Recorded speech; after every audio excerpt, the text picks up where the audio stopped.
Tonight, we explore the life of a Roman road builder, one of the unsung architects of an empire.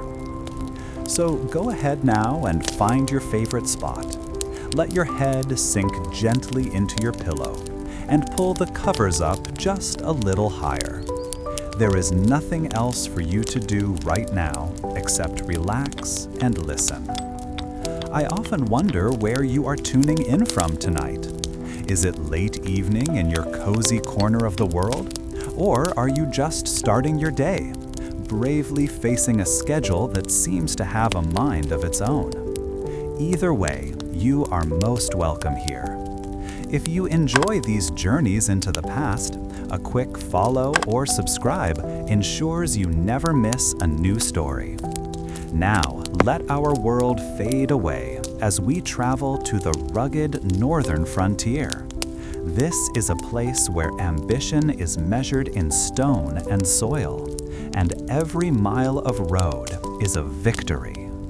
My name is Titus Flavius, and I am a junior surveyor, finally given my chance. The provincial governor held the map between two fingers, as if the papyrus itself were distasteful. It was a crisp new sheet, a rectangle of pale yellow that felt far too clean for the brutal, unnamed land it claimed to represent. His office was cool, the stone walls shutting out the morning's growing warmth, but a chill that had nothing to do with the temperature slid down my back. He was a man whose patience was as thin as his lips, and those lips were currently pressed into a severe line. He tapped a single, precise point on the map, his nail making a faint clicking sound. "Here," he said, his voice like stones grinding together. Then his finger slid across the empty space to another point. "To here, Surveyor, before the first snows." My mission began with those words, a simple command that carried the weight of an entire legion. I am Titus Flavius, a junior surveyor, and this was my first command, my first real chance to carve my name into the landscape of the empire, to leave something more permanent than marks on a wax tablet. The deadline was not just difficult, it was impossible.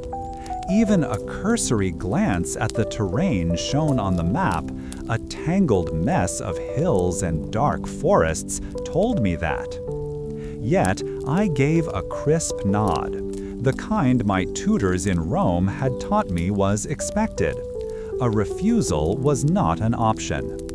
This road was a military necessity, a straight line of imperial will aimed at a troublesome frontier, and I was the instrument chosen to draw it. Leaving the governor's chilly presence, I sought the reassuring weight of my tools. My attendants had laid them out carefully on a wooden chest. The measuring chains, the marking poles, and my most prized possession, the groma. I ran my hand over its polished bronze surface. It was a simple but brilliant device, essentially two arms set at perfect right angles with weighted strings, or plumb bobs, hanging from each end. With it, a man could lay a perfectly straight line over any terrain, the very foundation of Roman order.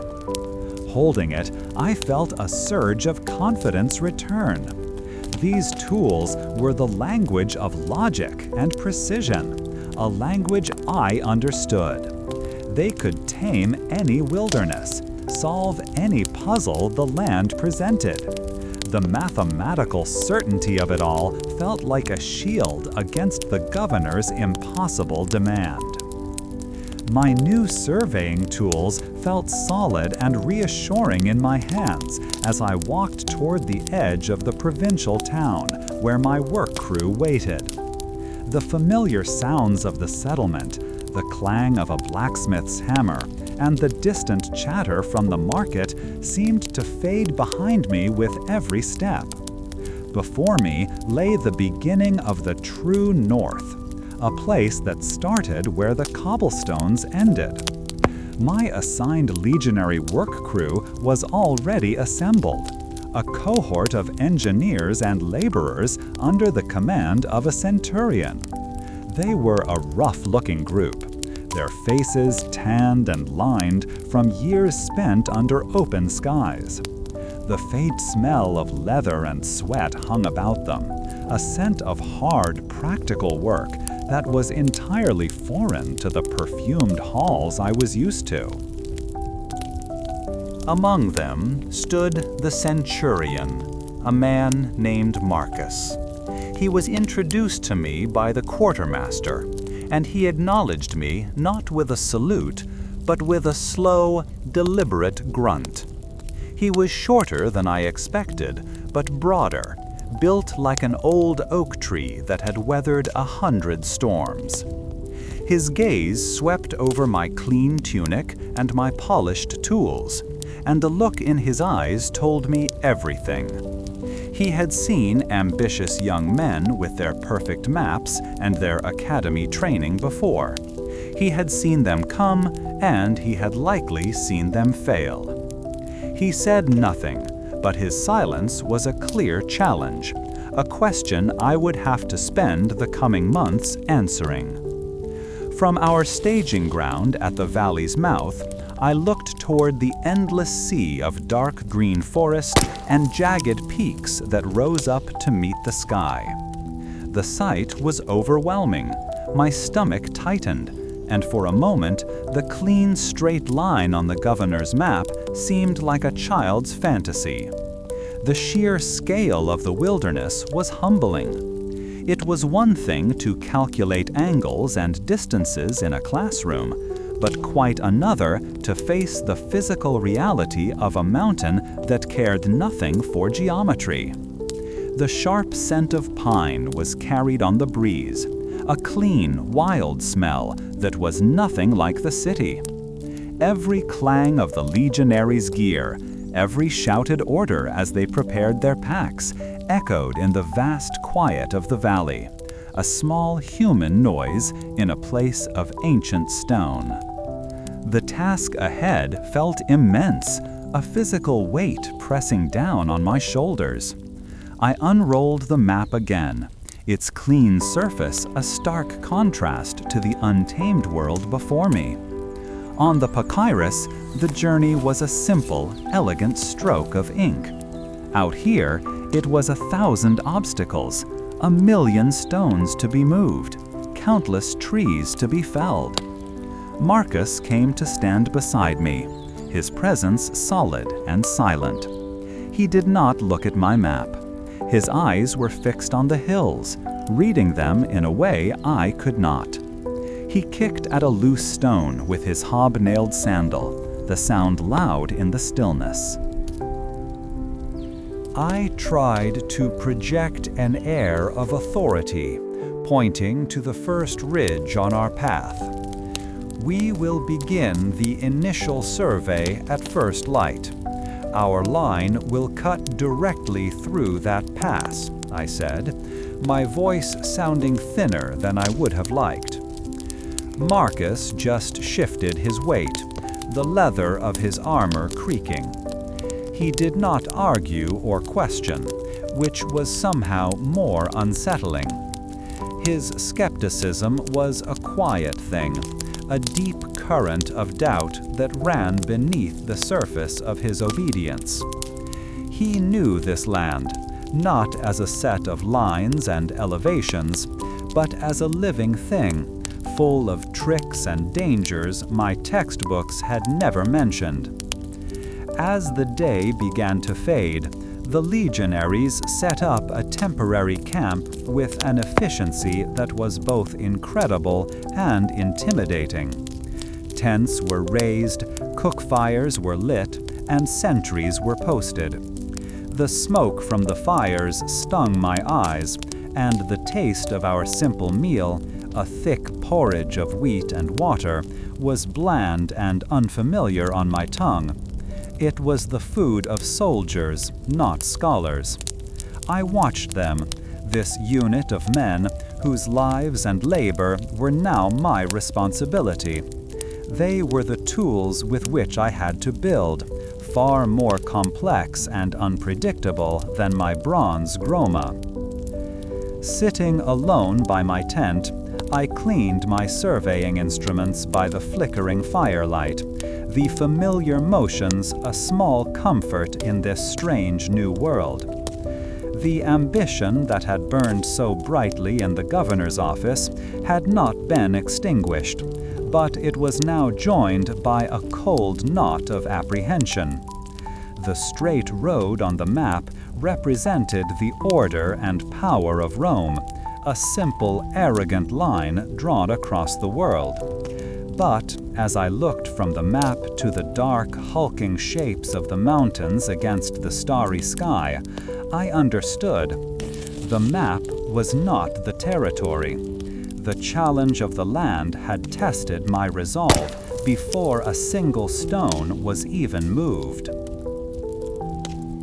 The first days in the northern hills were a blur of motion and measurement. I spent my time climbing slopes that left my calves aching, squinting through the sights of my surveying tools, and hammering wooden stakes into the ground to mark our path.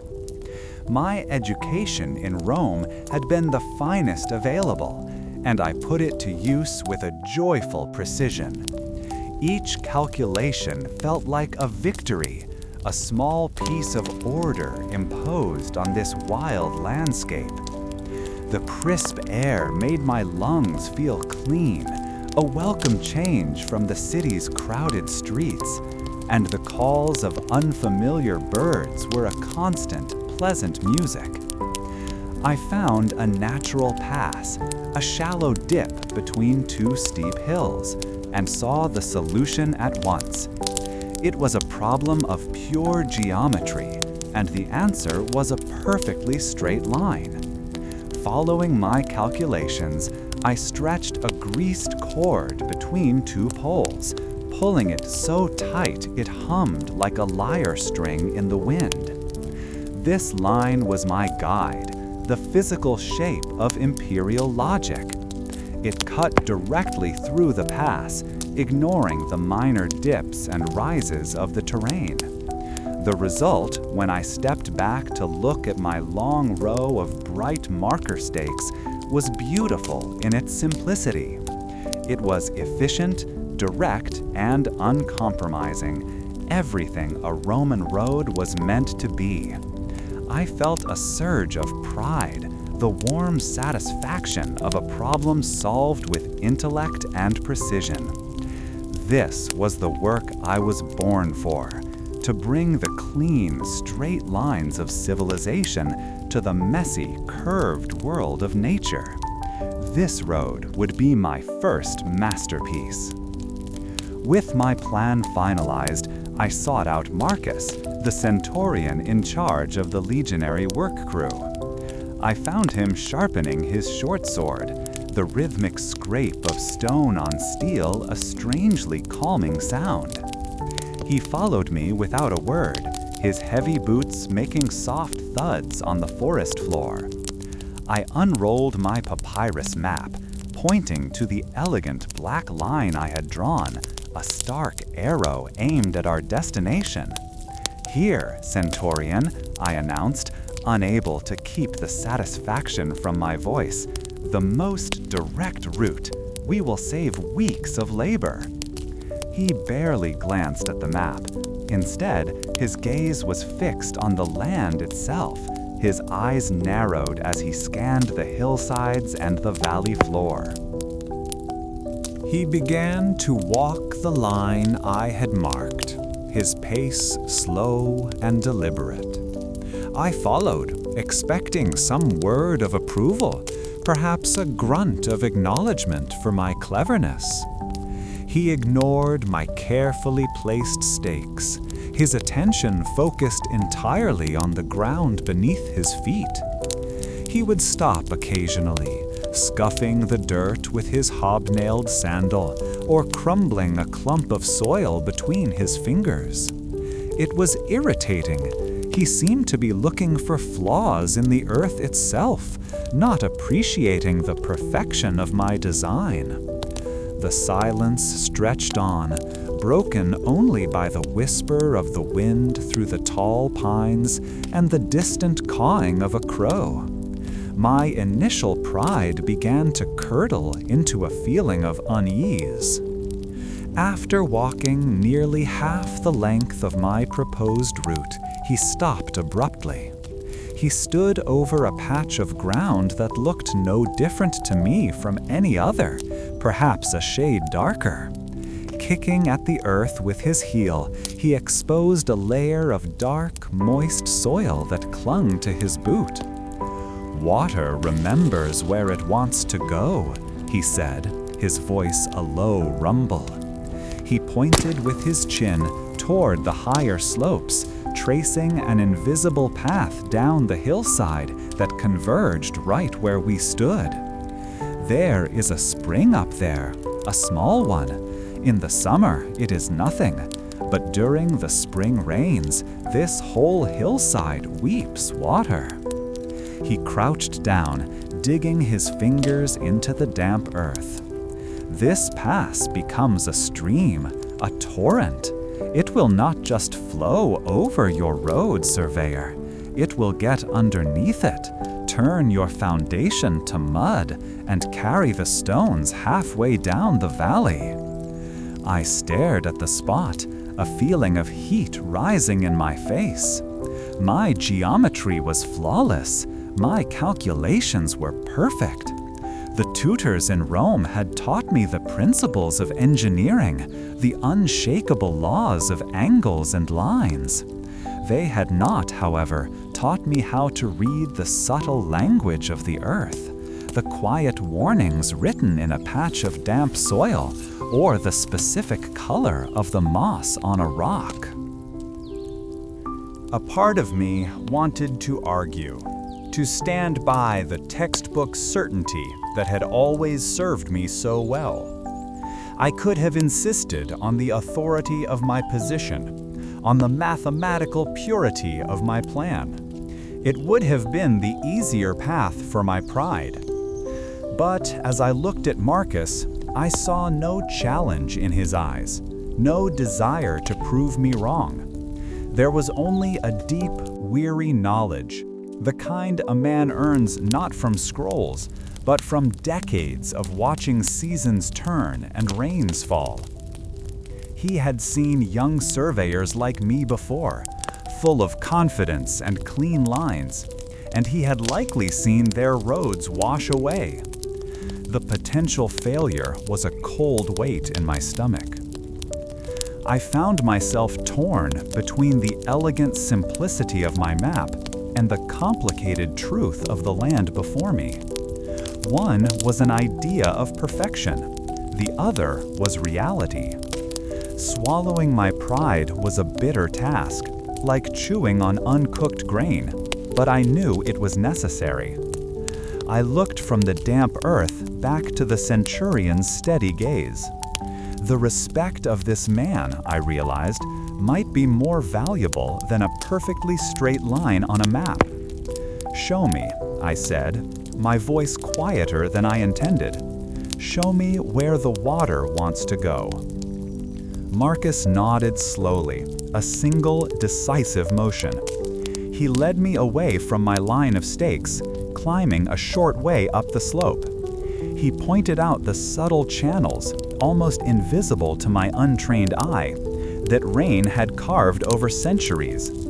He showed me the types of vegetation that grew only where the ground held moisture year-round. It was a different kind of surveying, one done not with rods and chains, but with eyes and experience. He was reading a map that was far older and more detailed than the one I carried in my satchel. Together, we walked a new path, one that followed the high ground, curving gently along the contour of the hill. The new route was longer. On the map, it looked awkward, an ugly, winding path that offended my sense of order. It added a significant distance and would require more cutting and filling to create a level surface. By every measure I had been taught, it was an inferior design. And yet, I understood it was the only design that would last. It acknowledged the power of the water, not by fighting it, but by yielding to it, giving it space to follow its ancient course. This was a logic that went beyond simple mathematics. It was the logic of survival. Returning to my original line of markers felt like visiting a monument to my own arrogance. One by one, I pulled the smooth wooden stakes from the ground. The sharp point of each one was coated in that same dark, damp earth that had betrayed my plan. The simple act of undoing my own work was profoundly humbling. Each stake I removed was an admission of my mistake, a quiet acknowledgement that the world was more complex than my formulas had allowed for. The neat, straight line vanished, replaced by a scattered collection of holes in the ground, a short-lived dream of perfection. We began to lay out the new path, the curve that would keep our road safe. As I hammered in the stakes for this new, imperfect line, the solid jar of the mallet in my hand felt different. It was no longer the confident strike of an artist creating a masterpiece, but the careful tap of a student learning a difficult lesson. I glanced over at Marcus, who was watching me work. For the first time, I thought I saw a flicker of something other than doubt in his expression. It was not quite approval, but it was a start. The work was harder now, the path less clear, but I felt we were building on a much firmer foundation. This first lesson in the logic of water, taught not in a lecture-hall but on a damp hillside, stayed in my mind. It was a reminder that the land itself had a will, and a good builder had to learn to listen to it. With the new route decided, the slow, careful work of measurement gave way to the clamor of construction.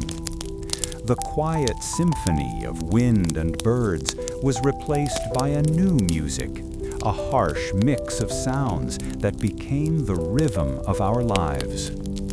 From the first light until the shadows grew long and cool, the valley rang with the percussive clang of hammers on iron spikes and the grating scrape of shovels against rock.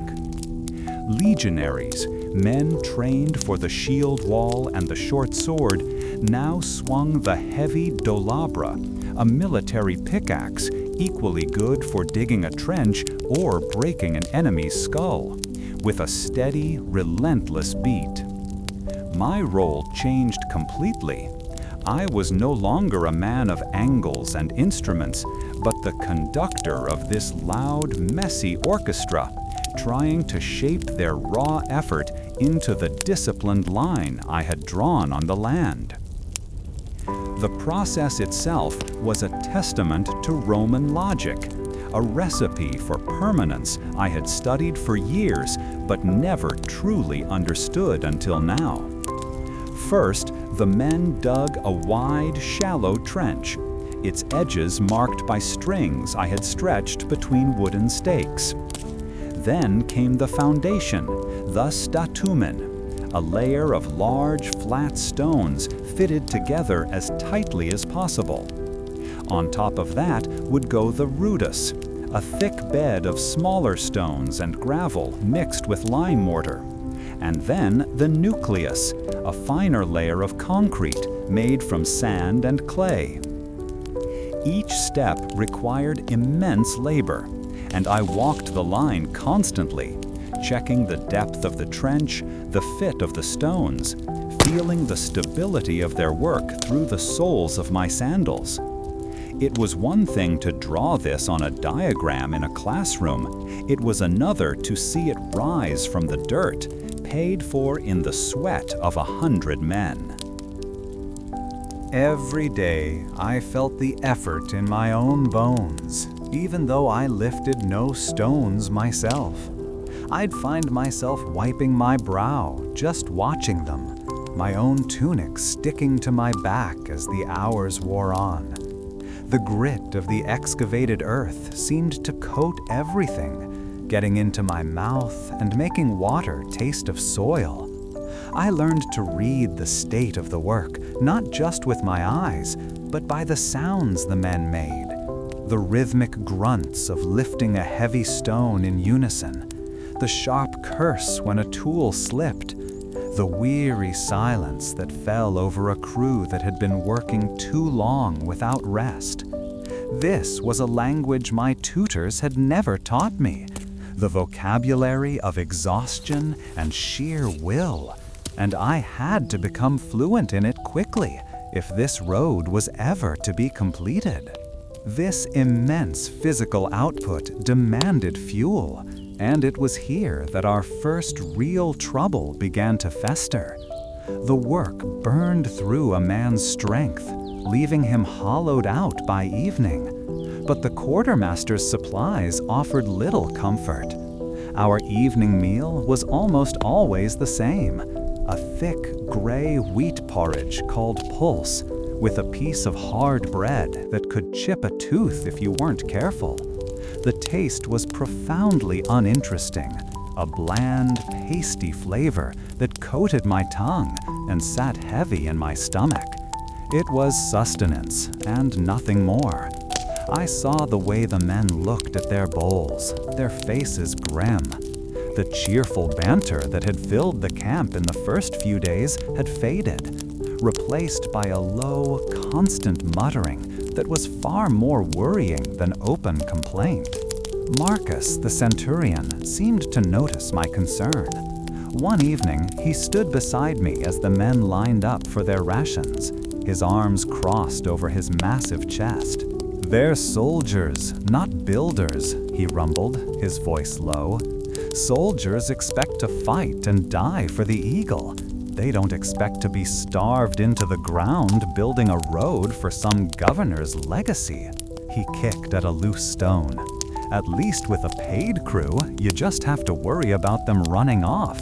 Legionaries have to stay, which just means they get better at complaining."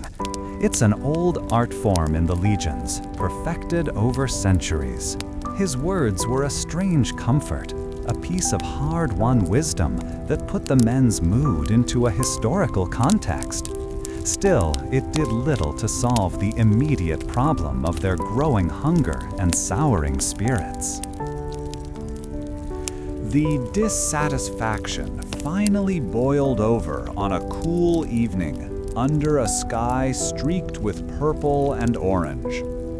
The air carried the scent of wood smoke from the small cooking fires around which the men gathered. Suddenly, two voices rose in anger, sharp and ugly. I turned to see two legionaries on their feet, face to face, their hands balled into fists. One was a young recruit, barely old enough to have a beard. The other was a hardened veteran with a latticework of scars on his arms. Between them on the ground lay a broken piece of ration bread. "It was my share!" the young one shouted, his voice cracking with a mix of fury and desperation. The veteran just growled, a low and dangerous sound. The entire camp went quiet, every eye turning to watch. In that silence, I felt 100 pairs of eyes shift from the argument to me. This was a test, and it had nothing to do with straight lines or drainage angles. My formal authority here was as a surveyor, a technical expert. Marcus was the one who commanded these men in battle, but this was a matter of camp discipline, and they were all looking at me, the governor's man, to see what I would do. Part of me wanted to turn to Marcus, to let him handle his own men, but that would be an admission of failure, a sign that I could design a road but couldn't manage the men building it. A wave of nervous energy coursed through me, making my palms damp. I knew I had to act, but the right words felt a world away. Taking a breath that did little to calm the frantic beating in my chest, I walked into the circle of firelight. My voice came out higher and thinner than I intended. "Brothers, we are all here for the glory of Rome, serving the emperor." The words sounded ridiculous as soon as they left my mouth. The men's faces were blank, unimpressed. I tried again, speaking of shared purpose and the importance of our work, but my speech was a clumsy assembly of phrases that felt hollow against the backdrop of their empty stomachs. I saw the veterans sneer, and the young recruits' shoulders slumped in disappointment. I had failed. My words were as useless as a map in a bog. Then, an impulse took over, a thought born not of logic, but of simple shame. I walked over to my own pack, where my meager dinner sat untouched. I picked up my wooden bowl of porridge and my own piece of hard bread. Without a word, I went back to the two men, took the bread, broke it in half, and pushed a piece into each of their hands. Then I offered them my own bowl. "Share this," I said, my voice now quiet and steady. "Tomorrow, the work continues. We do it together." It was not a brilliant piece of leadership. It was not a command. It was, I suppose, just a human gesture, an admission that I was as hungry and as far from home as they were. A long, heavy silence followed. The two legionaries stared at the bread in their hands, then at my bowl, and then at each other. The fire in their eyes seemed to die down, replaced by a shared, weary embarrassment. The veteran grunted, turned, and walked back to his spot by the fire without another word. The young recruit looked at me for a moment, his expression unreadable, before doing the same. The tension that had seized the camp broke apart, and the low murmur of conversation slowly returned. I felt drained, as if I had just survived a physical fight. Across the fire, Marcus watched me, his face impassive in the flickering light.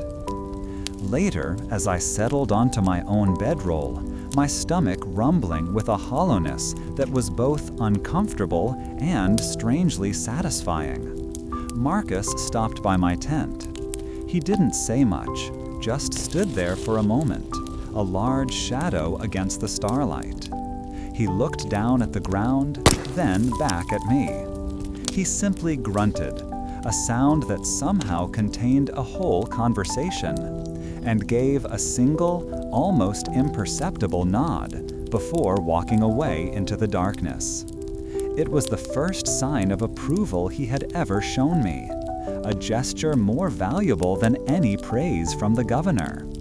I lay there for a long time, the rough weave of my blanket a constant reminder of this new, hard reality. I had solved a problem not with a rule or a measurement, but with a piece of bread. I realized that night that I had learned something fundamental, a truth that would be set more deeply in my mind than any stone we laid on that road.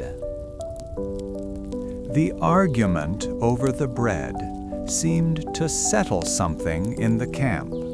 a small shift in the mood that I could not quite name. Because of this, the work found a new rhythm in the days that followed. The grating sound of shovels scraping earth, and the sharp ring of hammers striking iron spikes became the constant music of our progress. Each morning, I would walk the cleared path, my boots crunching on the packed dirt, and a sense of pride would begin to build in my chest. We were not just marking the land anymore, we were shaping it, leaving a scar that would heal into a permanent artery of the empire. The first layer of the road, the deep foundation of large fist-sized stones called the statumen, was being laid, and seeing the men work with a steady, if tired, purpose filled me with a cautious optimism. This initial work involved setting the stones tightly together, a task that required more brute force than finesse, but it was the very soul of the road. This feeling of accomplishment, however, was as fragile as a winter leaf. As our cleared path stretched longer, our need for stone grew with it. The nearby cliff face we had designated as our quarry was a hive of activity. Legionaries, their muscles straining, would pry loose great slabs of rock, which were then broken down by other teams. I spent my days moving between the roadbed and the quarry, checking the quality of the stone and the precision of the foundation. At first, everything seemed adequate. The rock was a dull gray, and it split easily under the sledges, which made the work move quickly. Yet a small, nagging doubt began to form in the back of my mind. The stone felt too light in my hand, and when I knocked two pieces together, the sound was a flat, dead thud, not the clear, sharp ring of proper roadstone. One afternoon, while inspecting a newly completed section of the foundation, my doubt hardened into real fear. I knelt, running my hand over the packed stones. A fine, gritty powder coated my fingers.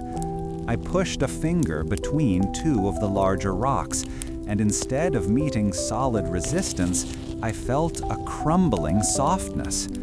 With a grunt of effort, I worked one of the foundation stones loose. It was lighter than it should have been, and as I turned it over in my hands, a large flake of it simply broke away, dissolving into dust between my thumb and forefinger. A cold dread washed over me, a feeling that had nothing to do with the day's temperature. This was not the hard, reliable stone of Roman roads. It was shale, a brittle, layered rock that held the memory of ancient mud. My throat felt tight with a sudden dryness. I carried the treacherous piece of rock with me, its dusty texture a constant, unpleasant reminder of the crisis unfolding in my hands. I found Marcus near the quarry, watching his men with a practiced eye. Without a word, I held the crumbling stone out to him. He took it, his expression unreadable. He did not need my charts or my surveyor's tools to understand the problem. He simply closed his powerful fist around the piece of shale. There was a soft crunching sound, and when he opened his hand, all that remained was a pile of gray grit and a few larger fragments. He brushed the dust from his palms and looked at me. "This will be mud and gravel by the spring thaw," he said, his voice low and even. His words were not an accusation, just a statement of fact, which somehow made them worse. Hearing my own fears spoken aloud by a man of his experience was like a physical blow. All our work, all the sweat and sore muscles of the last weeks had been for nothing. The road we were building was a lie, a temporary path destined to be washed away. My mind raced, stumbling over the implications. The governor's deadline, already a heavy weight on my shoulders, now felt like a stone that would crush me entirely. I could see my career, so carefully planned, dissolving just like that piece of rock in the centurion's hand. For a moment, I felt a desperate urge to ignore it, to keep the men working, to create the illusion of progress until it was too late for anyone to stop me.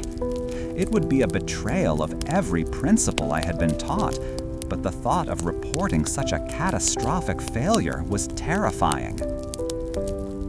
The camp that evening was subdued. The men knew something was wrong. Their hammering had stopped, and a tense quiet had settled over our small community. I stood before my tent, the map of my perfect straight road seeming to mock me from my writing desk. I found myself torn between two impossible choices. I could keep the men busy on this failing task, hoping to lay enough length to satisfy a preliminary report.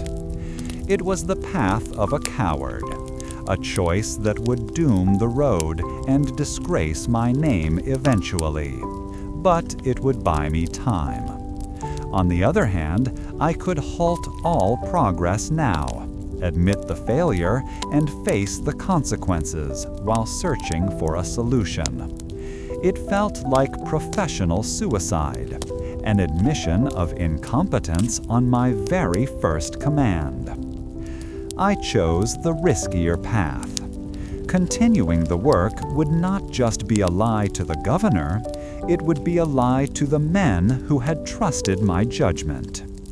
As the sun began to set, casting long shadows from the surrounding peaks, I made my decision. The only honorable thing to do was to find a source of good, strong stone, the true heart of a Roman road. This meant I had to do something my training had never prepared me for. I could not solve this with a groma for measuring straight lines or a korobates for finding a level. I had to become an explorer. I would need to take a small scouting party and venture into the unmapped hills, away from the comforting certainty of my own survey lines. The thought was both daunting and, in a strange way, liberating. The next morning, I gathered the men. The air was cool, carrying the scent of wood smoke from the breakfast fires. I explained the situation simply, without making excuses. I told them the rock was not good enough, that it would not last, and that our work so far had been built on a brittle foundation. I saw the disappointment on their faces, the slump in their shoulders. To a legionary, an order is an order, but they are not fools. They know the difference between useful labor and pointless toil. I then told them my plan. I would lead a small party into the hills to find a new quarry, a source of proper granite. Until then, the main work on the road would stop. The silence that followed my words was heavy with uncertainty.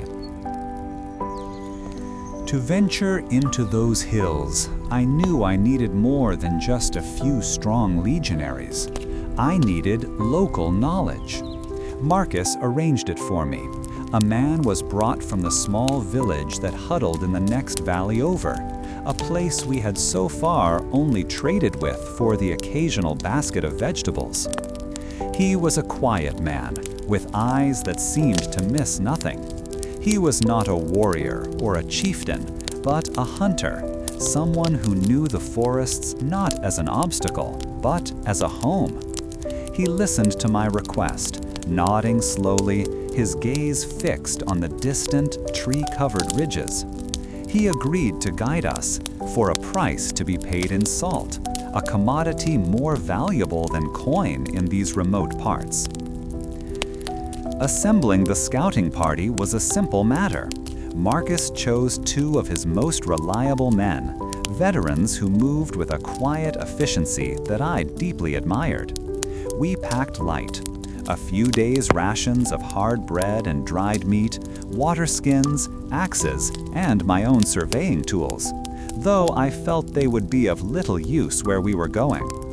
My expensive bronze instruments felt alien and clumsy compared to the simple woodcraft of our guide. He carried only a small pack, a knife, and a short spear. His confidence seemed to come not from what he carried, but from what he knew. This reliance on an entirely different kind of expertise was a humbling experience. We set out as the rest of the camp watched us go. The silence was profound. The usual sounds of construction, the hammering, the shouting, the scraping of tools, were gone. All I could hear was the crunch of our boots on the path and the whisper of the wind through the pines. I looked back at the first 100 paces of our road, the section laid with the useless shale. It already looked wrong, a pale, uneven scar on the land. It was a monument to my own short-sightedness, a lesson learned in the hardest way possible. Each step we took away from the familiar line of the road and into the deep woods felt like a step into the unknown. My comfortable world of numbers, angles, and precise calculations had shattered. In its place was a landscape of dense forest, hidden streams, and unknown dangers. The map I carried was now useless beyond the first few miles, its clean lines giving way to a blank space marked only with the word incognita, unknown. My training as a surveyor had taught me how to impose order on the land, to draw straight lines and perfect grades. But my first real test as a builder required me to abandon that order and embrace the wilderness, to trust in the knowledge of a local hunter over the wisdom of my Roman tutors. My craft had led me not to a clear path forward, but to a place where the only way to proceed was to get completely lost. The decision to leave the worksite felt like stepping off a cliff. For days, my world had been defined by the clang of hammers and the groans of men lifting stone. Now, there was only the soft crunch of my boots on fallen leaves and the quiet padding of my guide's footsteps ahead. We left the half-built road behind, plunging into a forest deeper and older than any I had known. The light changed instantly, from the wide open sky of our camp to a dappled green twilight under a dense canopy of ancient oaks and pines. My lungs, accustomed to the gritty dust from the quarry, welcomed the cool sensation of air that smelled of damp earth and decaying leaves. I had brought only 3 legionaries with me, their shields and helmets seeming loud and out of place here. Every snap of a twig under their heavy sandals made me wince, a stark contrast to the guide's silent passage through the undergrowth. He was a man from the local village, with eyes that seemed to miss nothing and a face that revealed little. I had tried at first to direct our search, unrolling a spare piece of papyrus and pointing to the hills where my logic suggested good stone might be found. He had watched me, his head tilted slightly, with the kind of patient stillness a man gives a child explaining a game with made-up rules. He did not argue or correct me. Instead, he simply pointed a finger, not at my map, but toward a barely visible animal track leading away from our intended path. I felt a familiar flash of irritation, the pride of a Roman engineer whose calculations were being ignored for a folktale. Yet the memory of Marcus's wisdom about the logic of water was still fresh, and I reluctantly rolled up my perfect map. With a sigh, I gestured for him to lead on, feeling my authority shrink with every step we took into his world. It was not long before I began to understand. He would stop suddenly, touching the bark of a tree, or crouching to examine the forest floor. He showed me things I never would have seen. A single branch, bent at an angle that was not natural, was a sign someone had passed this way recently. A small stack of 3 stones, looking like a child's forgotten game, was a marker for a hidden spring. He pointed to a patch of moss on a tree trunk, explaining how its growth could tell you which direction was north, more reliably than waiting for the sun on a cloudy day. I realized he was not wandering aimlessly. He was reading a language written into the landscape itself, a language for which I had no alphabet. My expensive groma, the tool for creating perfect right angles, was useless here. The world was not a blank surface waiting for my lines. It was already full of them. After a few hours, as we paused for a drink of water, the guide spoke, his voice low. "Others walk these woods," he whispered, gesturing vaguely into the trees. He was not talking about his own people. He meant the tribes of the hills, the people Rome considered uncivilized, who had lived in this forest for generations. For the first time, my mission felt truly dangerous. It was no longer an abstract challenge of engineering and logistics, a test for my career. The road we were building was not just a line on a map. It was an intrusion, a scar we were carving into the heart of their home. A failure to understand this land was not just a professional mistake. It could lead to a conflict my men were not prepared for, a fight I had no desire to start. This new awareness made my senses sharp. Every rustle in the leaves seemed to hold a meaning I couldn't grasp. A sudden, piercing cry from a bird I did not recognize echoed through the trees, and I jumped, my hand instinctively flying to the hilt of the short sword at my belt. My heart hammered against my ribs, a frantic rhythm in the quiet woods. The guide simply glanced up, his expression unchanged. "Just a jay," he said, scolding a squirrel. I felt my face grow hot with embarrassment. I, a representative of the might of Rome, was startled by a common bird, while this simple villager remained as calm as a stone. My training had prepared me to command 100 men, but it had not prepared me for the unnerving quiet of an ancient forest that was watching me. As we walked on, I thought about the standard military practice for road building. We were instructed to clear 50 paces of forest on either side of the roadbed, creating a wide open corridor.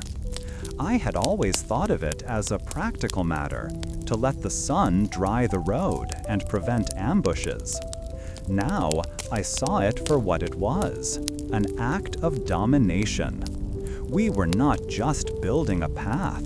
We were erasing a world, replacing its subtle markers and hidden trails with our own brutal, unyielding line of gravel and stone.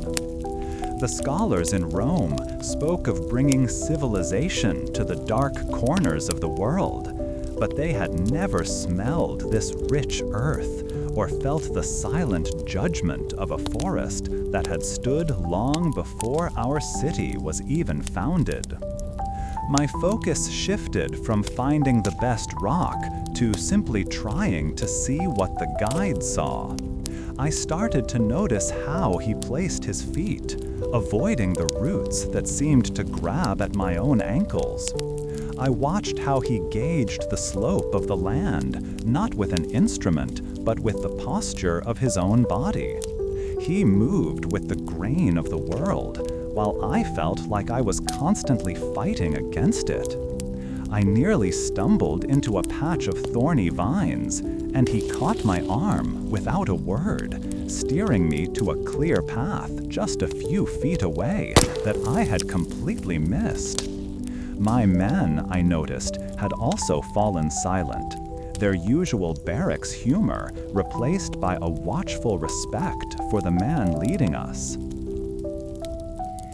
He paused near a stream and pointed to a patch of broad-leafed plants growing by the water's edge. He explained that their roots could be pounded into a paste to soothe burns, a common injury for the men working the forges back at camp. He then pointed to a type of fungus on a fallen log, telling us it was good to eat, but that its nearly identical cousin, growing just a few feet away, would cause a sickness in the gut for days. This was not a wilderness to him. It was a larder and a medicine chest. The thought struck me with great force. We were destroying something that sustained people, something we did not even begin to comprehend. We were building a road for commerce and conquest through a land that already provided all that its people needed. The weight of my decision to follow him pressed down on me. I had left my centurion Marcus in charge of 100 men who were tired, hungry, and likely idle without a proper supply of stone. Every moment I spent here, learning the secrets of the forest, was a moment they were losing faith in me and our mission. Yet I knew this detour was necessary. The brittle shale at the first quarry was a symptom of a larger problem, my own ignorance. I had tried to force a Roman solution onto a non-Roman land. I could not afford another such mistake. The governor's impossible deadline felt distant and unimportant compared to the immediate reality of these woods and the people who knew them. My perspective was changing. I had arrived in this province with maps and instruments, confident in my ability to impose order on a chaotic landscape. I saw the world as a set of problems to be solved with geometry and hard labor. But this forest did not yield to such simple logic. It had its own order, its own ancient and complex structure. The knowledge of these unseen paths and the lives they supported felt both like a warning and an essential key. To build my road, I first had to learn to see the one that was already there. We had found it, a magnificent shoulder of gray granite jutting from a hillside like the bone of the world itself. I ran my hand over its surface, feeling the cool, rough texture, a solid promise under my palm. This was the stone of emperors, the material from which monuments and legacies were made. My guide, the quiet man from the village, simply nodded, his eyes holding a deep respect, not for the empire, but for the mountain's strength. A surge of relief washed through me, so powerful it almost made my knees weak. Yet, this victory was immediately tempered by a cold, hard calculation. The outcrop was a full 2 miles deeper into the hills than our first quarry, across difficult, uneven ground. Getting this stone to our road would be a slow, brutal struggle, consuming time and strength we simply did not have. The journey back to the main worksite felt much longer than the one we had taken into the hills. Every step carried the weight of this new logistical problem. The initial excitement of our discovery faded with each passing mile, replaced by a growing dread in the pit of my stomach. I tried to sketch new routes in my mind for the ox carts, imagining the strain on the animals and the men who would have to guide them along treacherous new paths. My guide moved beside me, his steps as light as ever. He seemed to read my thoughts, glancing from my troubled face to the path ahead. He said nothing, but his silence was a kind of statement in itself. This land did not give up its treasures easily, and every gift it offered came with a price. This sense of grim reality only deepened when we arrived back at the edge of our camp. The news of our discovery traveled quickly, but there was little celebration. Instead, a heavy quietness hung over the men. When I saw the first 100 paces of the road we had already laid, I understood why. It looked wrong.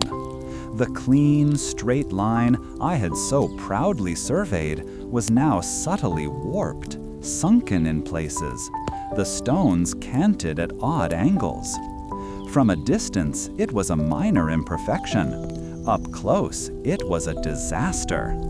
The neatly packed surface we had worked so hard to create was already beginning to surrender to the earth it was meant to conquer, a silent testament to my own failure.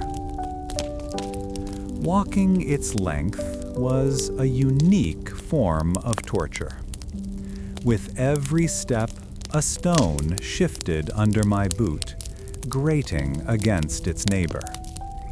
In several spots, a dark, muddy water had seeped up between the cracks, a sign that the foundation was already compromised. The flaky shale we had used, which had seemed adequate when dry, had turned to a gritty paste under the weight of its own construction. My stomach churned with a shame so profound it felt like a physical illness. This was not a Roman road. It was a temporary path, a monument to my own impatience and inexperience. I had followed the plans from my schooling in Rome, but I had failed to read the most important text of all, the land itself. Marcus, the centurion, met me at the far end. He did not need to say a word. He simply picked up a loose piece of the shale that had broken from a larger paving stone and crushed it between his thumb and forefinger. It crumbled into a pathetic pile of gray dust in his calloused palm. "It will not hold," he said, his voice flat and without accusation, which somehow made it worse. There was no argument to be had, no point of engineering to debate. The evidence was right there beneath our feet, a brittle foundation of my own making. He wiped the dust from his hand onto his leather tunic and looked at me, his eyes waiting. The choice was not whether to fix it, but how I would handle the consequences of my mistake. Because of this, I knew what I had to do, and the knowledge was a bitter pill. I could not simply build upon this error, hoping it would somehow resolve itself. A road is only as strong as the ground it is built upon, and our foundation was rotten. To continue would be to waste more time, more labor, and more lives on a structure doomed to fail. I stood for a long moment, watching the legionaries moving with a weary slowness, their bodies already tired from the day's work. I was about to ask them to destroy the very thing they had just built.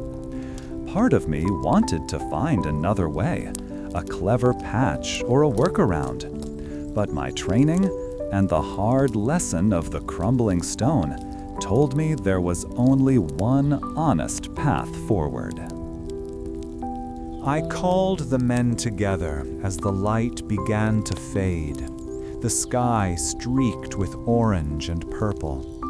They gathered in a loose semicircle, their faces grimy with sweat and dirt, their eyes heavy with exhaustion. I stood before them, the faulty road stretching out behind me like a long, silent accusation. I cleared my throat, but my voice still came out thinner than I wanted. "The foundation is not sound," I began, my words dropping into the quiet like stones into a well. "The rock from the first quarry is too weak. It will not last the winter." I let them absorb this, seeing the flicker of understanding and then a wave of disbelief across their faces. Then came the order I dreaded giving. "We have to tear it up. All of it." The silence that followed my command was heavier than any stone. It was a dense, suffocating quiet, filled with the unspoken weight of their weeks of back-breaking labor. I saw shoulders slump.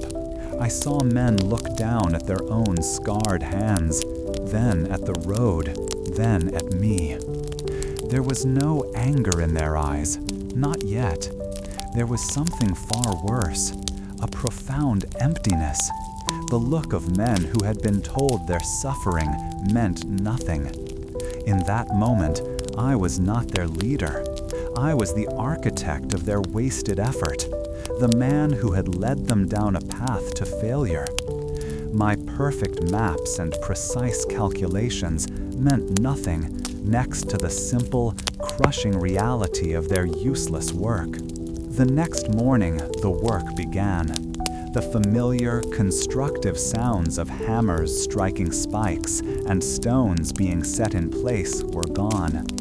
In their place was a harsh mix of new sounds. The grating shriek of iron crowbars being forced between the stones, the sharp crack as the brittle shale split apart, and the hollow, ugly thud as the useless pieces were thrown onto a growing pile of debris. Each sound was a note in a song of undoing, a rhythm of failure that echoed through the valley. This was not construction, it was demolition. We were not building a road, we were erasing a mistake, and the process felt twice as hard and 10 times as soul-crushing as the initial building had been. The next morning, the work began. The familiar, constructive sounds of hammers striking spikes and stones being set in place were gone. In their place was a harsh mix of new sounds. The grating shriek of iron crowbars being forced between the stones, the sharp crack as the brittle shale split apart, and the hollow, ugly thud as the useless pieces were thrown onto a growing pile of debris. Each sound was a note in a song of undoing, a rhythm of failure that echoed through the valley. This was not construction, it was demolition. We were not building a road, we were erasing a mistake, and the process felt twice as hard and 10 times as soul-crushing as the initial building had been. I did not retreat to my tent with my maps. I stood with the men, my hands feeling useless at my sides. I watched as they methodically dismantled their own creation, their movements grim and mechanical. No one spoke more than was necessary. The only communication was in the shared glance, the heave of a crowbar, the grunt of effort as a particularly large slab was overturned to reveal the damp, spoiled earth beneath. I felt their resentment like a physical presence, a cold spot in the morning air. They were doing what they were ordered to do, as good soldiers would. But the spirit, the small flicker of pride in their work that had existed before, was gone, buried under a pile of broken rock. As I watched them, a question formed in my mind. How much of building something that lasts is not about the grand design, but about the willingness to undo what is wrong? We imagine progress as a straight line, much like the one I had first drawn on my map. But here, in this remote valley, I was learning that true progress often involves going backward. It requires the humility to admit a foundational error and the courage to tear it all down and start again, no matter the cost in time or morale. Perhaps the strength of a road or a man is not measured by its perfect, uninterrupted path forward, but by its ability to recover from the places where it has crumbled. The growing pile of shattered shale became a monument to my education. It was an ugly, sprawling heap of my own arrogance. I looked from the useless stones to the muddy scar in the earth where our road had been, and then toward the distant hills where the real granite waited. This painful task of unmaking had fundamentally reshaped my understanding of the work. It was no longer just about geometry and angles, but about resilience, humility, and the brutal, honest truth of the materials themselves. This process had altered how I saw the very ground beneath my feet. The grating sound of crowbars prying up our own work had finally ceased, but the silence that followed was somehow worse. It left a void filled only by the shuffle of weary feet and the grim set of men's jaws. Our mistake was now a pile of useless, flaky stone, a monument to wasted effort. Now every single block of granite for the foundation had to be hauled from the new quarry, a site 2 miles deeper into the unforgiving hills. This new reality meant the teams of legionaries assigned to the task had to travel 4 miles for every round trip, their muscles straining under the immense weight of the stone. The sheer effort was staggering, and because of this, the work that once took a morning now consumed an entire day. This grueling new pace had an immediate and alarming consequence. The extra labor burned through a man's energy with frightening speed, and energy comes from food. Our quartermaster, a man whose face was a roadmap of old campaigns, sought me out one evening as the last light bled from the sky. He did not need to speak. He simply untied the neck of a grain sack and held it open for me to see. I peered inside, expecting to see a healthy reserve, but my stomach dropped. The bottom of the sack was visible. He gestured to the small remaining stack. "At this rate, Surveyor," he said, his voice low and raspy, We have maybe 2 weeks of full rations. After that, well, the gods know. The scent of raw wheat dust seemed to fill my lungs, a dry, empty smell that promised nothing but more hunger. As a result, I had no choice. The following morning, I gathered the men and announced the first cut to the rations. I saw no open anger in their faces, only a quiet, weary resignation that was far more unsettling. They had seen this before on other campaigns. That evening, the usual thick wheat porridge was thinner, more watery. The flavor, which had always been bland, now tasted of nothing at all.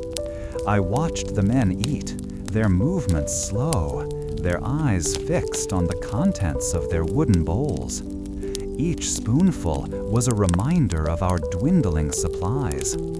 I ate my own portion, the lukewarm gruel coating my tongue. I thought of the lavish dinners in Rome, the taste of roasted pheasant with honey and spices, and the memory was so sharp it felt like a physical pain. Within a week, the situation worsened, and I had to order a second cut. The porridge became a thin broth, and the hard biscuits we gnawed on were smaller. A deep lethargy began to settle over the entire work crew. I saw it in the way the men's shoulders slumped as they walked, and the slow, deliberate manner in which they now lifted their tools. I felt it in my own body as well, a constant, hollow ache in my belly that no amount of water could fill. Simple tasks required a surprising amount of focus. My thoughts sometimes drifted, and a moment of dizziness would wash over me as I stood up too quickly from my map table. The men grew quieter, hoarding their energy for the back-breaking work of hauling stone, their conversations dwindling to essential orders and brief, tired responses. The true cost of this gnawing hunger became brutally clear one afternoon. A young legionary, barely a man, was helping to lever a large granite block onto a wooden sledge. I saw his arms tremble with the strain, his face pale and slick with perspiration. He gave a great heave, his muscles crying out, and then his legs simply buckled. He did not cry out, but collapsed in a heap, the heavy crowbar clattering on the stones beside him. 2 of his comrades rushed to his side, helping him to a sitting position and pressing a water skin to his lips. He had not fainted from the effort alone. He had fainted from a lack of fuel to sustain that effort. Seeing him there, so depleted and vulnerable, twisted something inside me. A road, even one for the glory of the Empire, was not worth a single life. That evening, I wrestled with my duty. The governor's deadline was a constant pressure, a blade hanging over my career. My training, my ambition, everything I had been taught screamed at me to push the men harder, to extract every last ounce of work from them to meet the objective. Yet the image of that young soldier collapsing was burned into my mind. To push them now would not be leadership, it would be cruelty. It would break them. In the quiet of my tent, I looked from the governor's rigid timetable to the exhausted faces I saw in my mind's eye. I chose my men. The road would have to wait. The next morning, I announced a new work schedule. The day was broken into shorter periods of labor, with mandatory rest in between. It felt like an admission of failure, a step backward for every 2 steps forward we had fought so hard to gain. Marcus watched me make the announcement, his expression unreadable. But as the men moved to their tasks with a fraction more energy, a new, sustainable rhythm began to emerge. The pace was slower, maddeningly so, but the work was steady. We would not meet the governor's impossible deadline. I knew that now.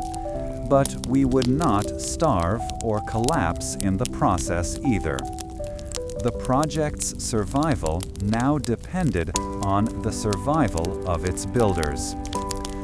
To supplement our miserable rations, I authorized small foraging parties to search the nearby woods. These were soldiers, not woodsmen, and their hauls were meager. They returned not with deer or wild boar, but with handfuls of sour berries that puckered the mouth, and tough, bitter roots that had to be boiled for hours to be edible. The taste was unpleasant, but it was something, a way to trick the stomach into feeling full for a little while.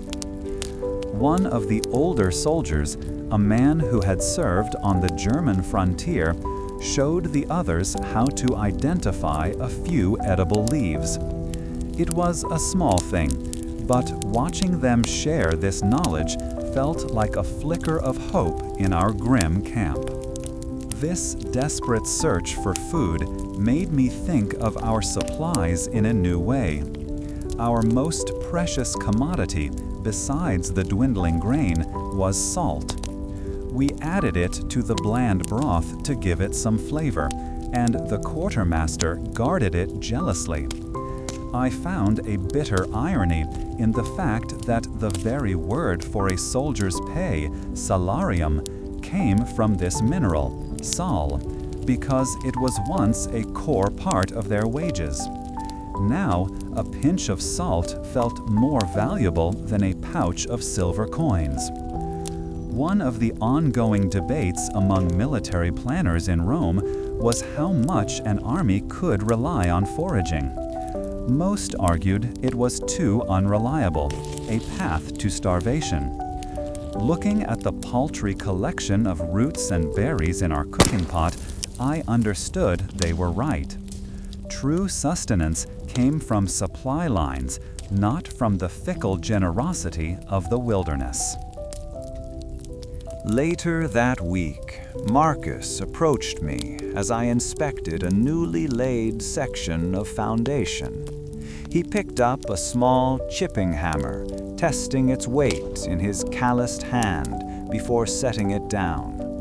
He did not look at me, but at the long, curving line of the road stretching behind us. "A road is built with stone, Surveyor," he grunted, his voice low. "But a crew is built with sense." He then turned and walked away, leaving me to ponder his words. It was the closest he had ever come to giving me a compliment, a quiet acknowledgement that I had chosen the men over the map. It was a small moment, but it felt more significant than any praise I could have received from the governor.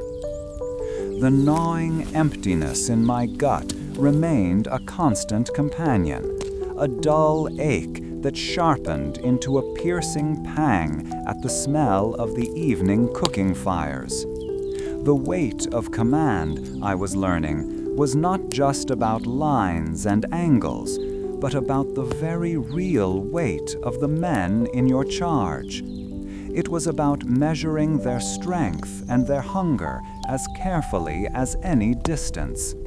I carried the knowledge of their fragility with me as I walked the line of our slow, steady progress.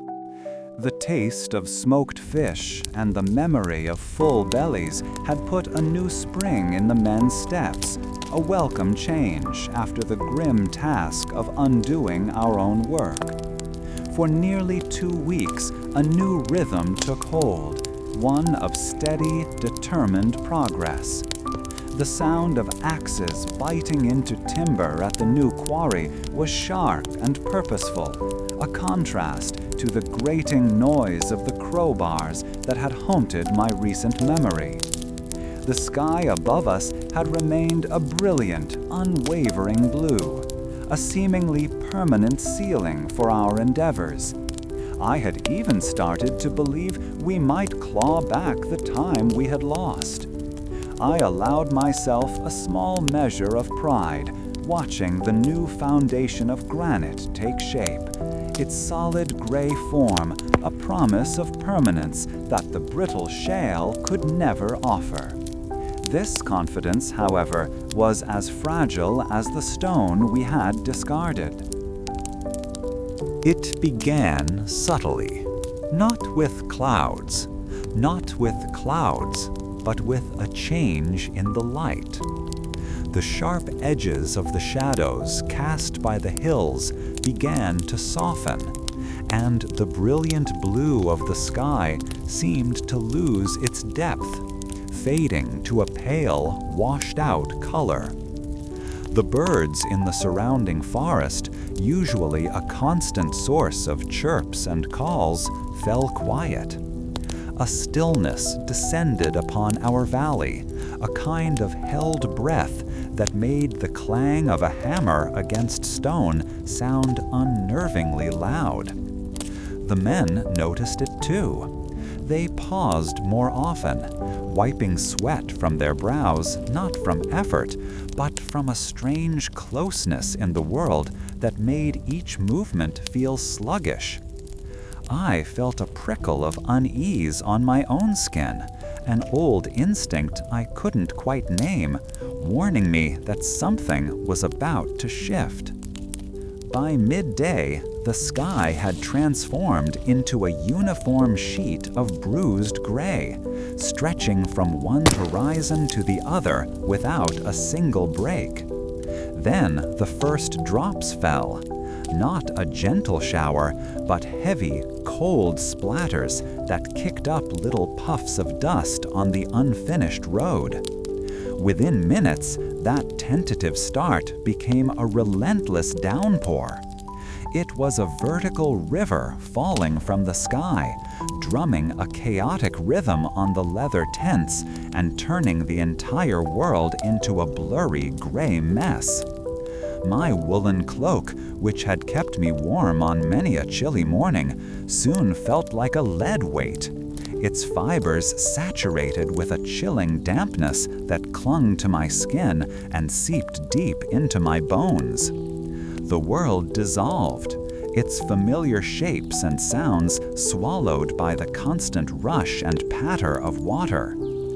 Our worksite, a place of organized labor just that morning, quickly became an unrecognizable swamp. The neat stacks of cut stone were now islands in a growing sea of mud, and the pathways we used to move materials vanished beneath inches of churning brown water. My boots, which I had carefully oiled just days before, were sucked at by the thick mud with every step, making movement a tiring struggle. Work, of course, was impossible. The legionaries huddled under the leaking roofs of their tents, their shoulders slumped in defeat. I could see their faces through the tent flaps, slick with rain and etched with a familiar look of weary resignation. We had overcome bad rock and low morale, but this felt different. This was the land itself pushing back.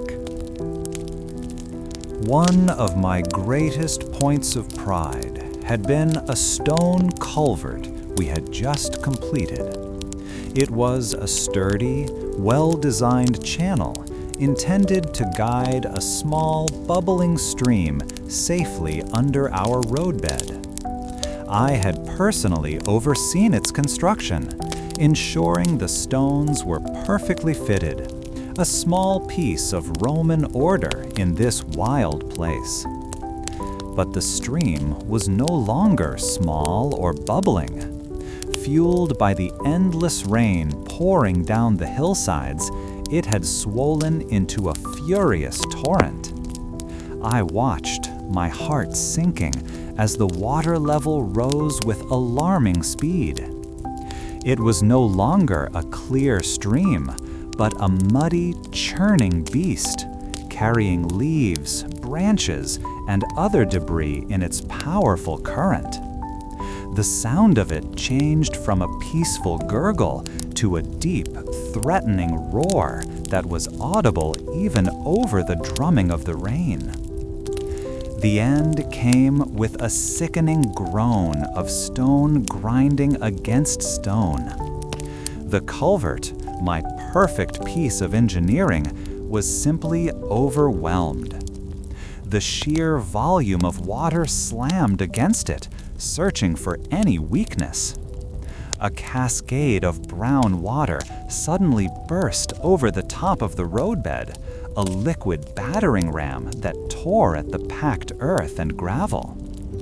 I stood frozen for a moment, watching in disbelief as weeks of hard, careful work began to wash away.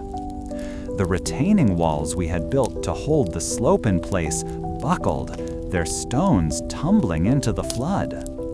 The road itself, our monument to progress, was being eaten away, collapsing into the raging torrent. The sight was a physical blow, knocking the breath from my lungs.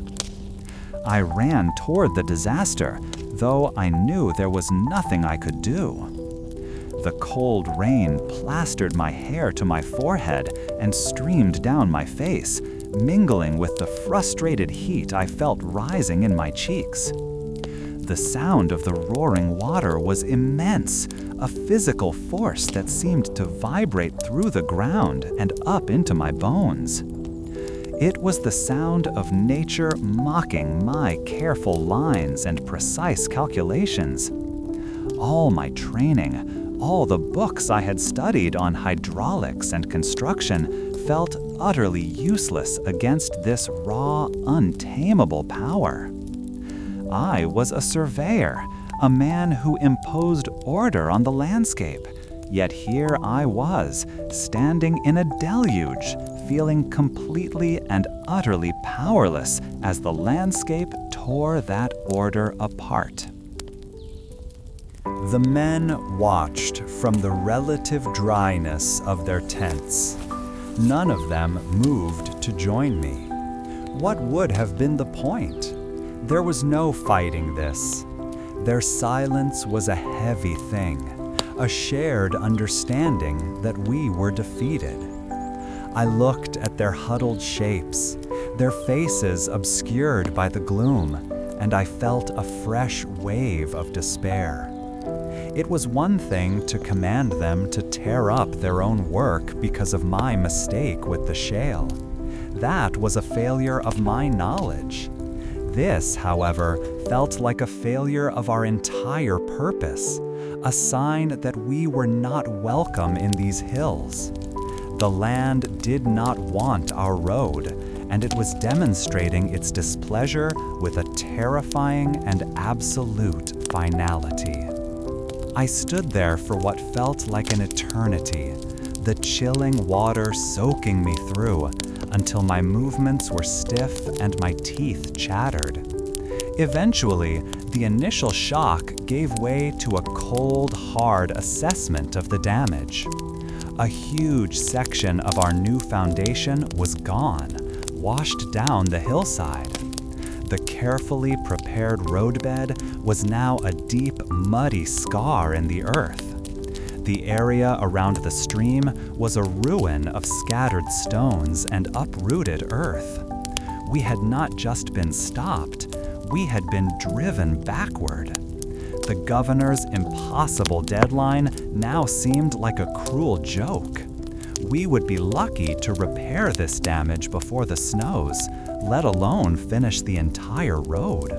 Have you ever worked so hard on something, poured all your skill and effort into making it just right, only to see it destroyed by something you cannot control? It is a unique kind of heartbreak, a feeling that leaves you hollow. You question not just your methods, but your very right to be trying in the first place.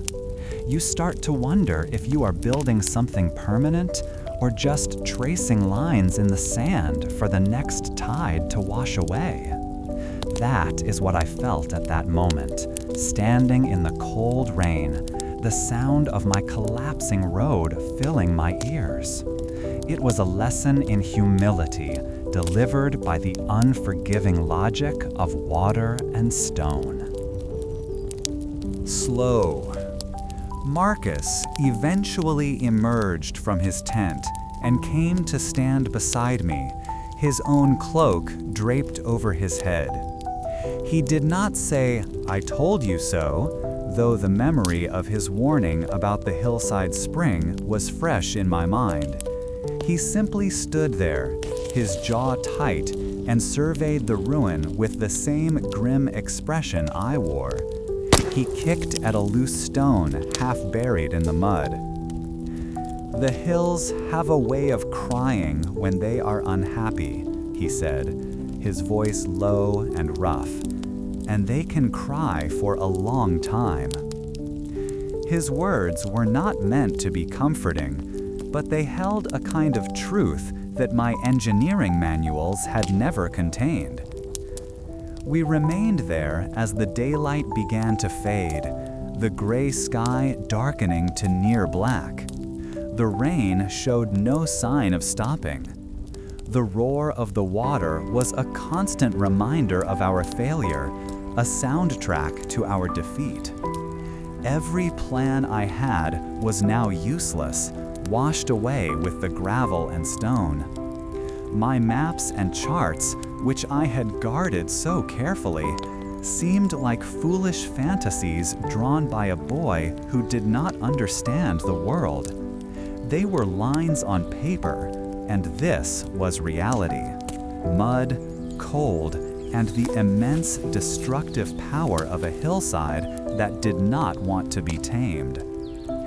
As I finally turned to slog my way back to the shelter of my tent, the mud trying to claim my boots with every step, a cold realization settled over me. This disaster was more than just a setback that would cost us time and resources. It changed the very nature of our task. We were no longer simply building a road through a challenging landscape. We were now fighting a battle against the land itself, a battle for which my training had left me completely unprepared. My mission, once a clear line on a map, had been washed away into a muddy, uncertain future. The rain had finally stopped, but the world it left behind was a ruin of our own making. I stood at the edge of what had once been a gentle, grassy slope leading from our camp to the trees.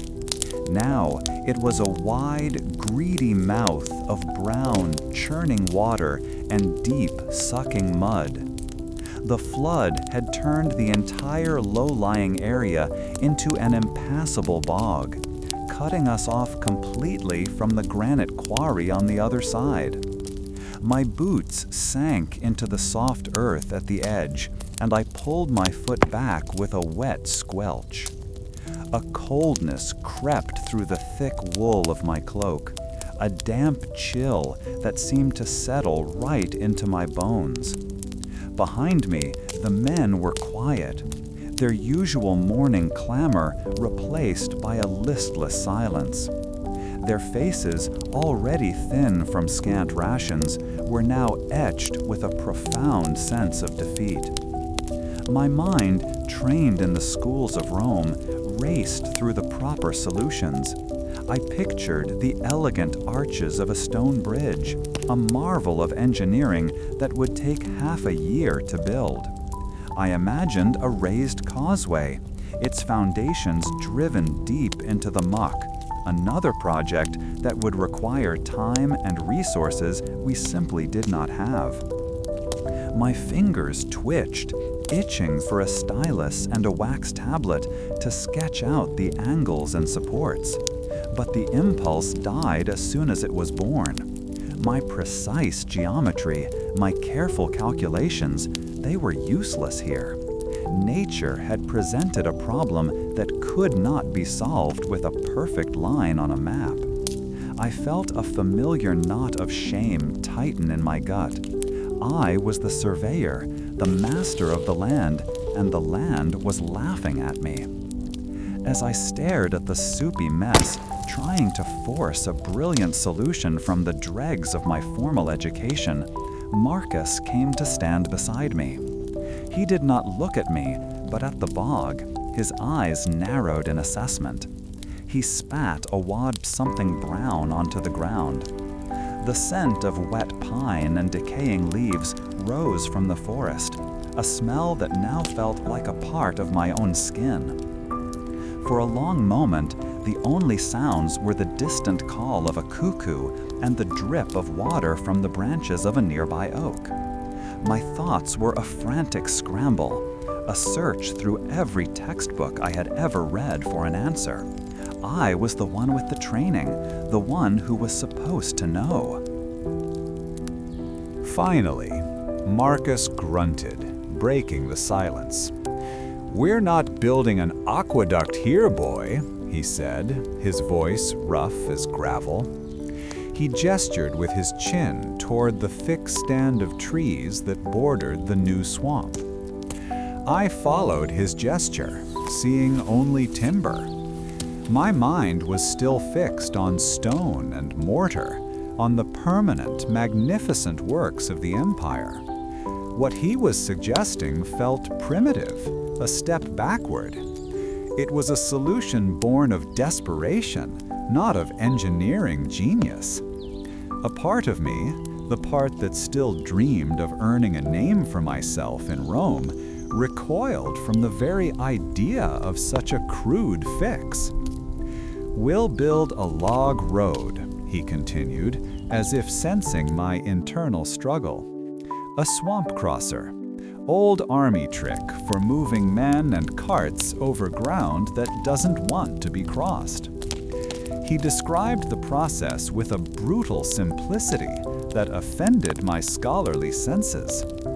We would fell the trees, scores of them, and lay the trunks side by side directly onto the mud, creating a rough, floating path. There would be no foundations, no graceful arches, no finely dressed stone. It would be an ugly, uneven track made of raw timber. My training screamed that this was an improper, temporary measure, a scar on the landscape rather than a monument to Roman ingenuity. It was the kind of thing you did on a forced march, not for a permanent road meant to last centuries. I found myself caught between two impossible choices. On one hand was the elegant, correct, and completely unachievable solution my education demanded. On the other was this messy, primitive, but perhaps functional idea from a man who knew the land far better than I did.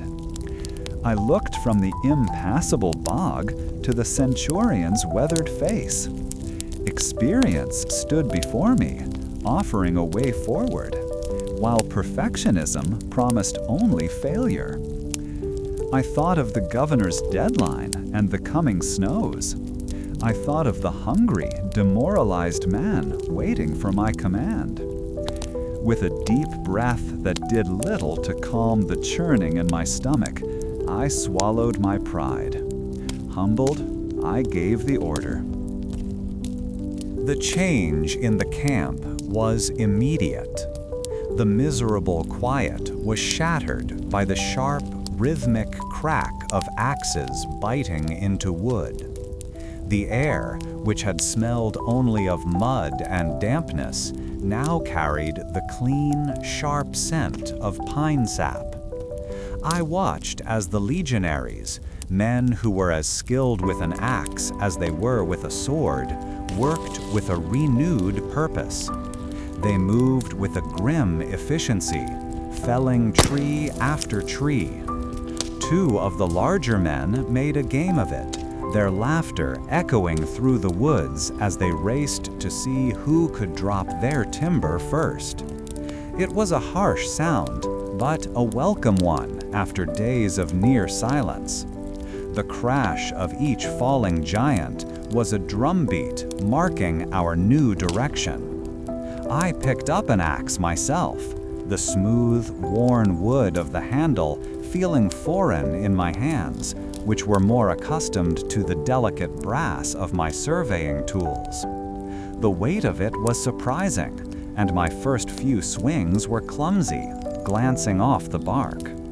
A young legionary, his face barely old enough to grow a beard, paused his work to show me how to stand, how to put the weight of my body into the swing. He didn't mock my softness, he just corrected it. Soon I fell into the rhythm of the work, the repetitive motion a strange comfort.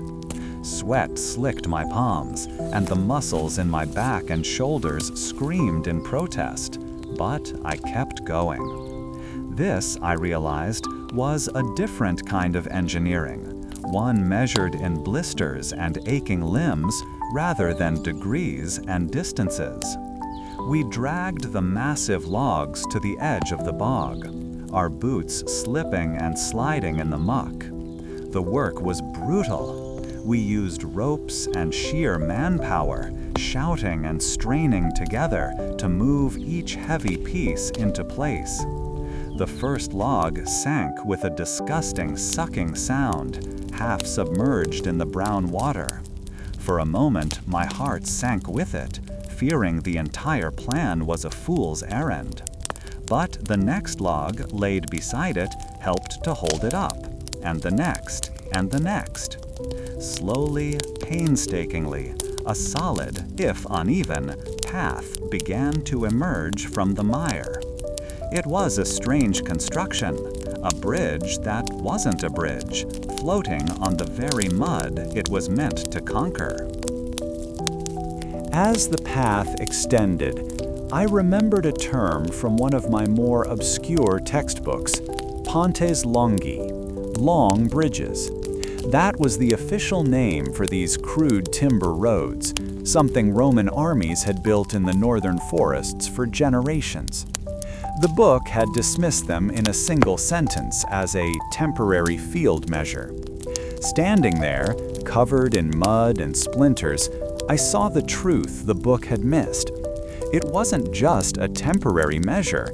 It was a testament to the Army's ability to adapt, to solve the immediate problem with the materials at hand.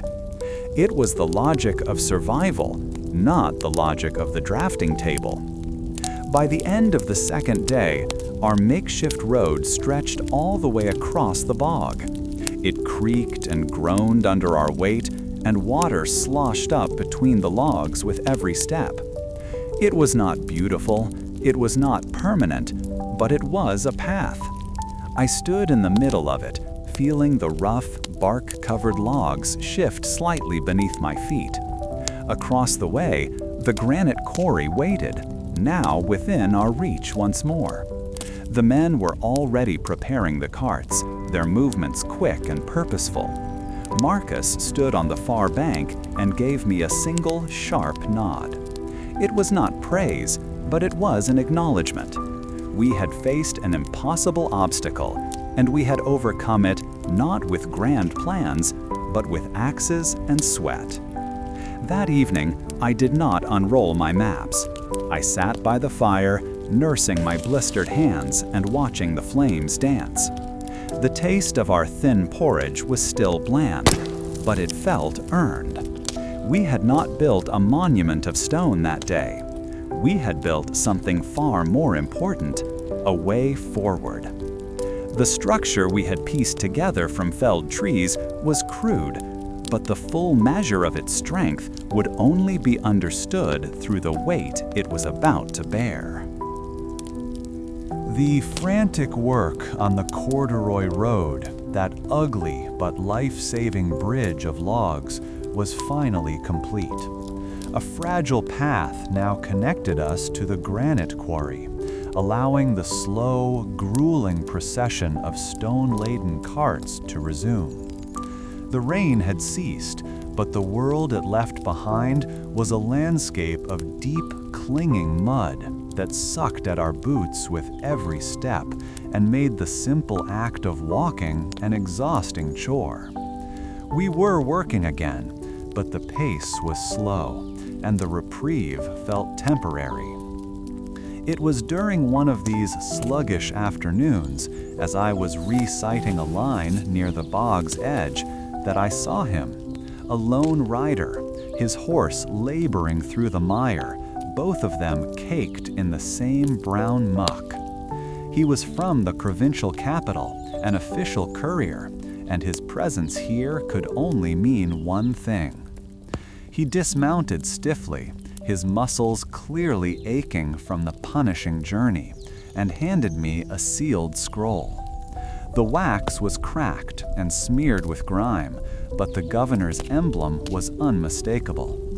I broke the seal with a thumb that trembled slightly and unrolled the papyrus. The words were not a comfort.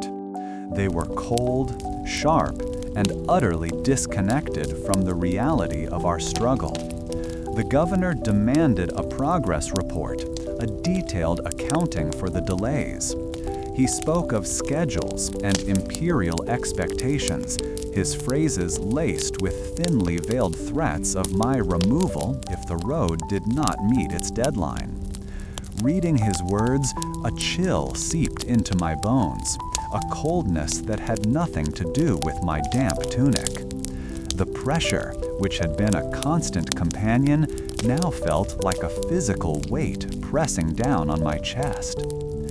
After the courier had taken some water and departed, I stood alone, the scroll still in my hand. The governor's map, the one he had given me back in his comfortable villa, was a fantasy of straight lines and easy conquests. My own working map, stained with sweat and rain, was a messy web of corrections, rerouted paths, and notes about unforeseen springs and unstable ground. I looked from the official demands to the weary faces of my men, who were leveraging a massive block of granite onto a cart, their movements slow and deliberate.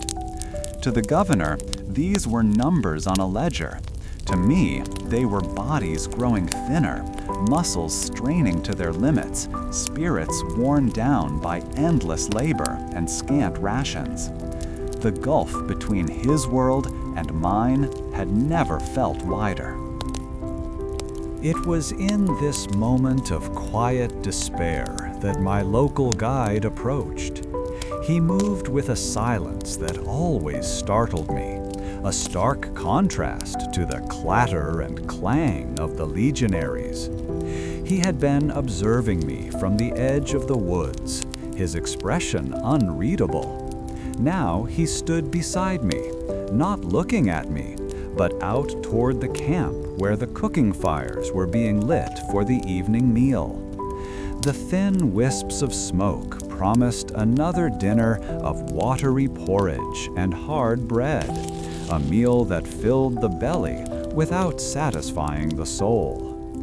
He waited for a long moment, simply sharing the silence, before he finally spoke, his voice low and calm. "Your men are hungry," he said. It was not a question. I could only nod, the governor's useless demands still fresh in my mind. The guide continued, "My village has food, more than enough to share." He described it, and the images he painted were almost painful in their appeal.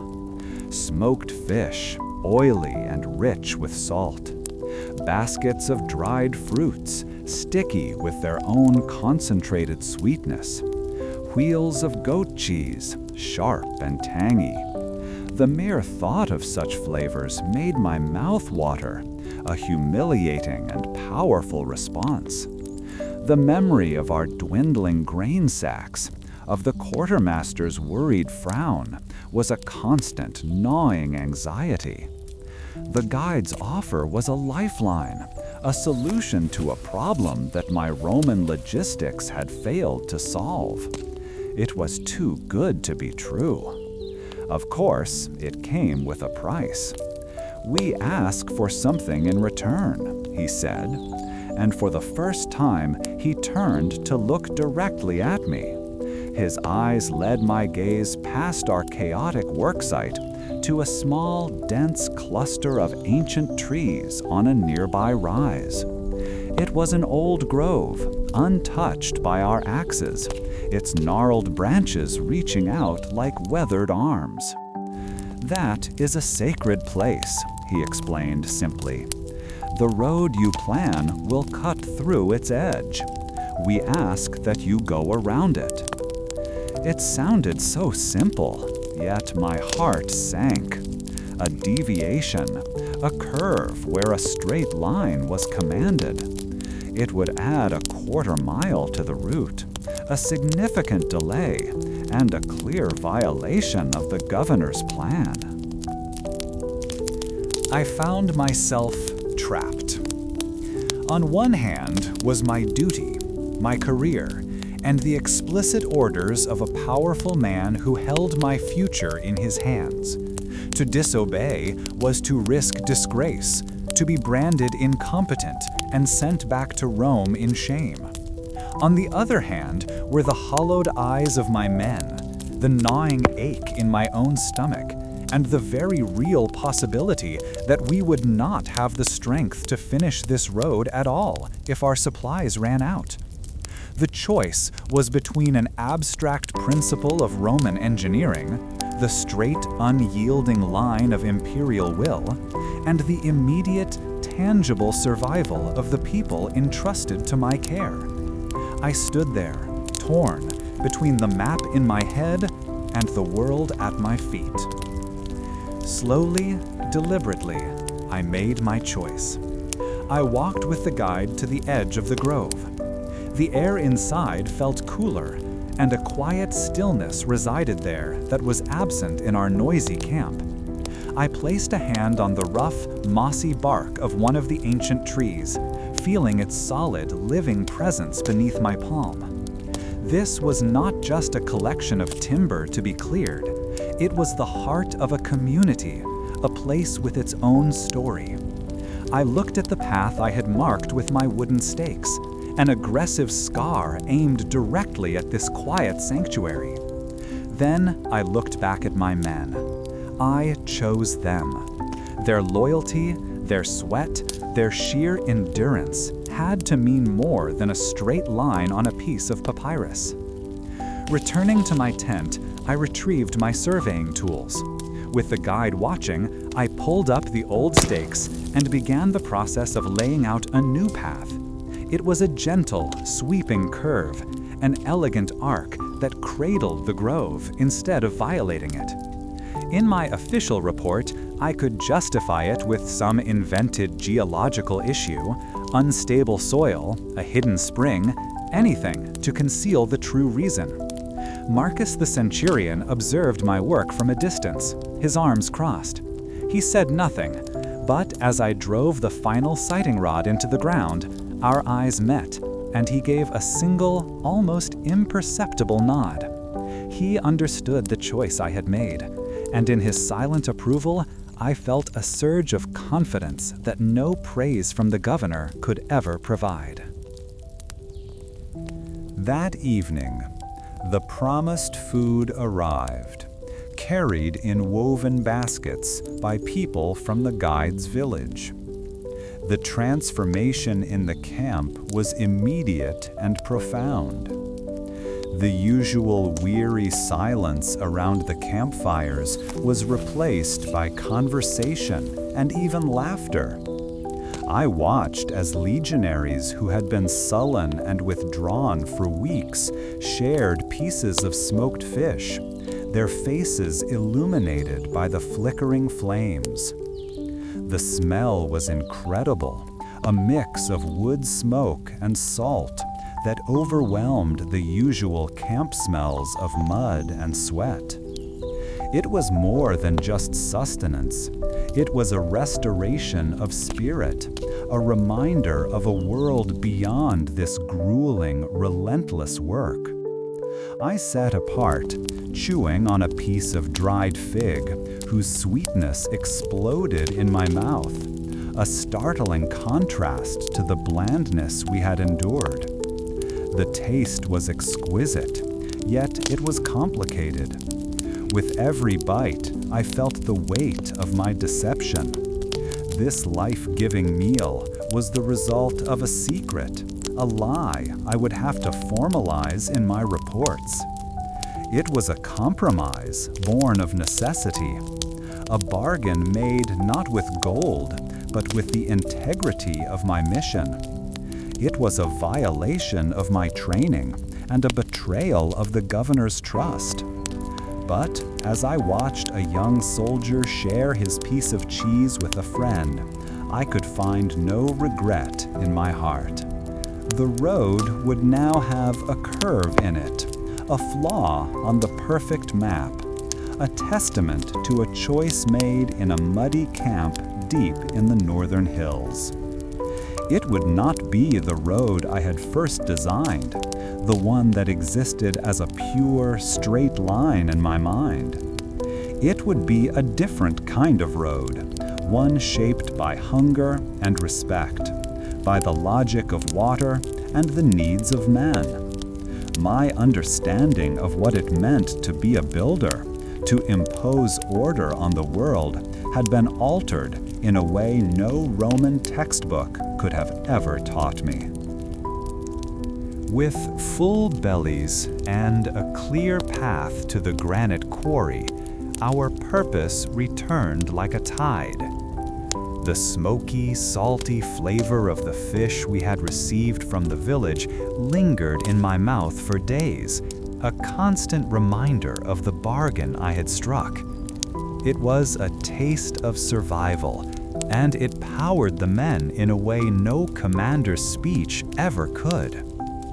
The rhythm of the worksite changed completely. Before, the clang of hammers had been a slow, grudging beat. Now, it became a driving, almost cheerful percussion. Men who had slumped over their evening meals now stood taller, their jokes and coarse laughter echoing from the rock faces. This renewed energy was essential, because our next task was to build the very compromise that had fed us, a gentle, sweeping curve around the small, ancient grove of trees the locals held sacred. Surveying this curve was a new kind of puzzle for me. All my training in Rome had focused on the divine perfection of the straight line, the shortest and most powerful distance between 2 points. My groma, the surveying cross used for establishing right angles, was designed for this kind of unbending logic. To lay a curve, however, required a different approach. We drove a central stake and used a long, taut rope like a giant compass to mark the arc, hammering in smaller stakes every few paces. It felt clumsy, an act of negotiation with the land, rather than a declaration of mastery over it. Marcus watched me, a small, unreadable smile on his face. "Funny," he grunted, kicking a clod of dirt. "Looks less like a Roman road and more like the path a drunken soldier takes back to his tent." I found myself laughing with him, a genuine laugh that eased a knot of tension in my chest. This new sense of flexibility extended beyond just the road's path. The lessons of the autumn flood were still fresh in my mind, a humbling memory of nature's raw power. My original plans had included basic drainage, of course, but now I saw them as hopelessly inadequate. We began building with the logic of water in mind, a logic Marcus had tried to explain to me from the start. We doubled the number of stone-lined culverts, the small tunnels that would channel streams safely beneath our road. We also constructed deep ditches along the high side of the road, designed to catch the runoff from the hillside before it could ever reach our foundation. Every stone we placed for these drains felt like an argument against my own past arrogance, a quiet admission that the land demanded respect, not just submission. Building on this foundation, we began constructing the auger, the raised embankment that forms the spine of any true Roman road. The process was a slow, layered thing, demanding more patience than brute force. First, the legionaries dug 2 parallel trenches to mark the road's width, then cleared all the soil and rock between them down to the bedrock. Then came the layers. We started with large fist-sized stones, a rough base to provide stability. On top of that, the men spread a mix of smaller stones and broken tiles, filling the gaps. They pounded this layer flat with heavy wooden rammers, the rhythmic thump, thump, thump of their work becoming the steady heartbeat of our progress. Each blow of the rammers sent a slight vibration through the soles of my sandals, a feeling of deep and lasting work being done. This work was difficult, yet the men no longer complained as they had during the hungry weeks. The shared experience of near failure, followed by the simple victory of a full meal, had forged a different kind of spirit among them. Consequently, they worked with a grim but steady resolve. The local guide, who had brokered our deal for food, now sometimes stopped by the worksite. He never spoke much, but he would watch us, his eyes following the lines of our new drainage ditches. On one occasion, he pointed to a patch of ferns growing near the base of the hill. "Water gathers there when the snows melt," he said quietly, before turning and disappearing back into the trees. It was a small observation, but I immediately ordered the men to dig another side channel, trusting his local knowledge over my own maps. This reliance on observation and compromise felt like a betrayal of my formal education. My tutors in Rome, men who saw the world as a series of geometric problems to be solved, would have been appalled. They taught that a Roman road was an instrument of imperial will, a line of order drawn across a chaotic landscape. Any deviation was a sign of weakness, a failure to impose our vision. I imagined presenting them with my map now, with its awkward bend and its excessive cautious drainage. They would see the work of a student who had forgotten his first principles. A part of me still felt a sting of shame at that thought, the ghost of the ambitious young surveyor who had arrived here with a perfect, clean map and an unshakable faith in mathematics. As the weeks passed and our road snaked further into the hills, I felt an increasing need to see the project not as a series of small daily tasks, but as a whole. One evening, after the work crews had retired to camp, I decided to climb a high, wind-swept ridge that overlooked the entire valley. The climb was steep, and my legs burned with the effort.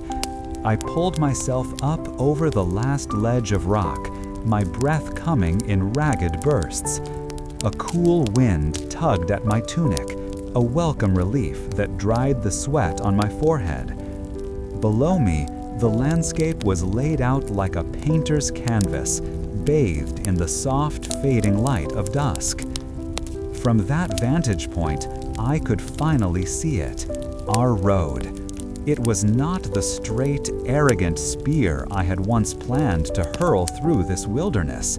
Instead, it was a living thing, a great gray serpent winding its way through the contours of the land.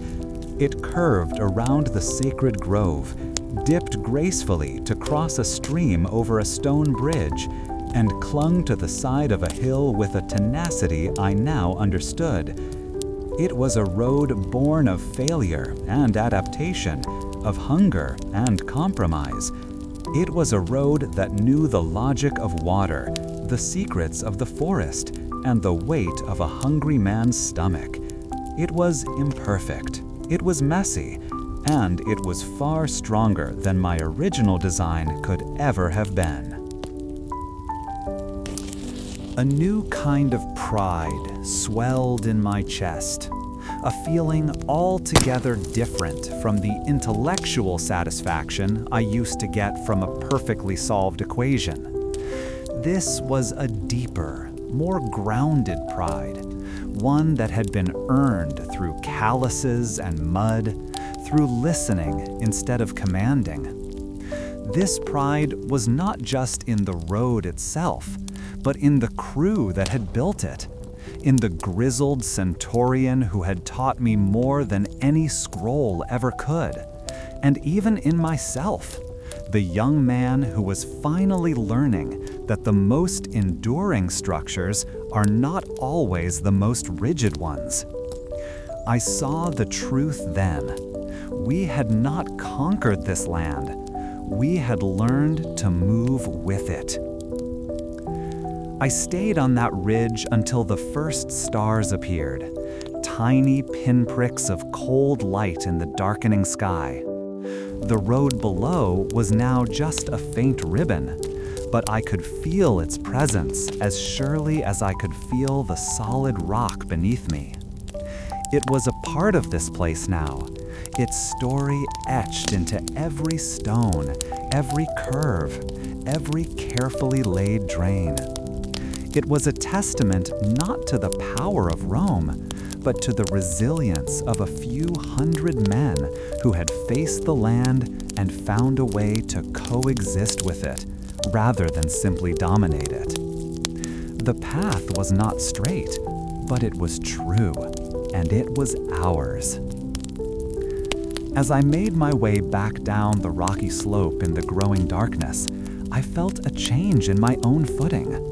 I moved more carefully, testing each step, feeling the texture of the ground through the leather of my sandals. I was no longer just a surveyor who imposed lines upon the earth. I was becoming a builder who understood the earth itself. The winding path of the road had taught me a profound lesson about the nature of strength, a lesson my formal training had completely overlooked. The compromises we made had tested my understanding in ways I was only beginning to fully comprehend. The rhythm of the work had changed. Before, it was a grim, grinding affair, punctuated by the clatter of dropped tools and the low muttering of tired men. But with full bellies and a clear path to the good granite, a new energy took hold. The ring of hammers on steel spikes became sharper, more purposeful.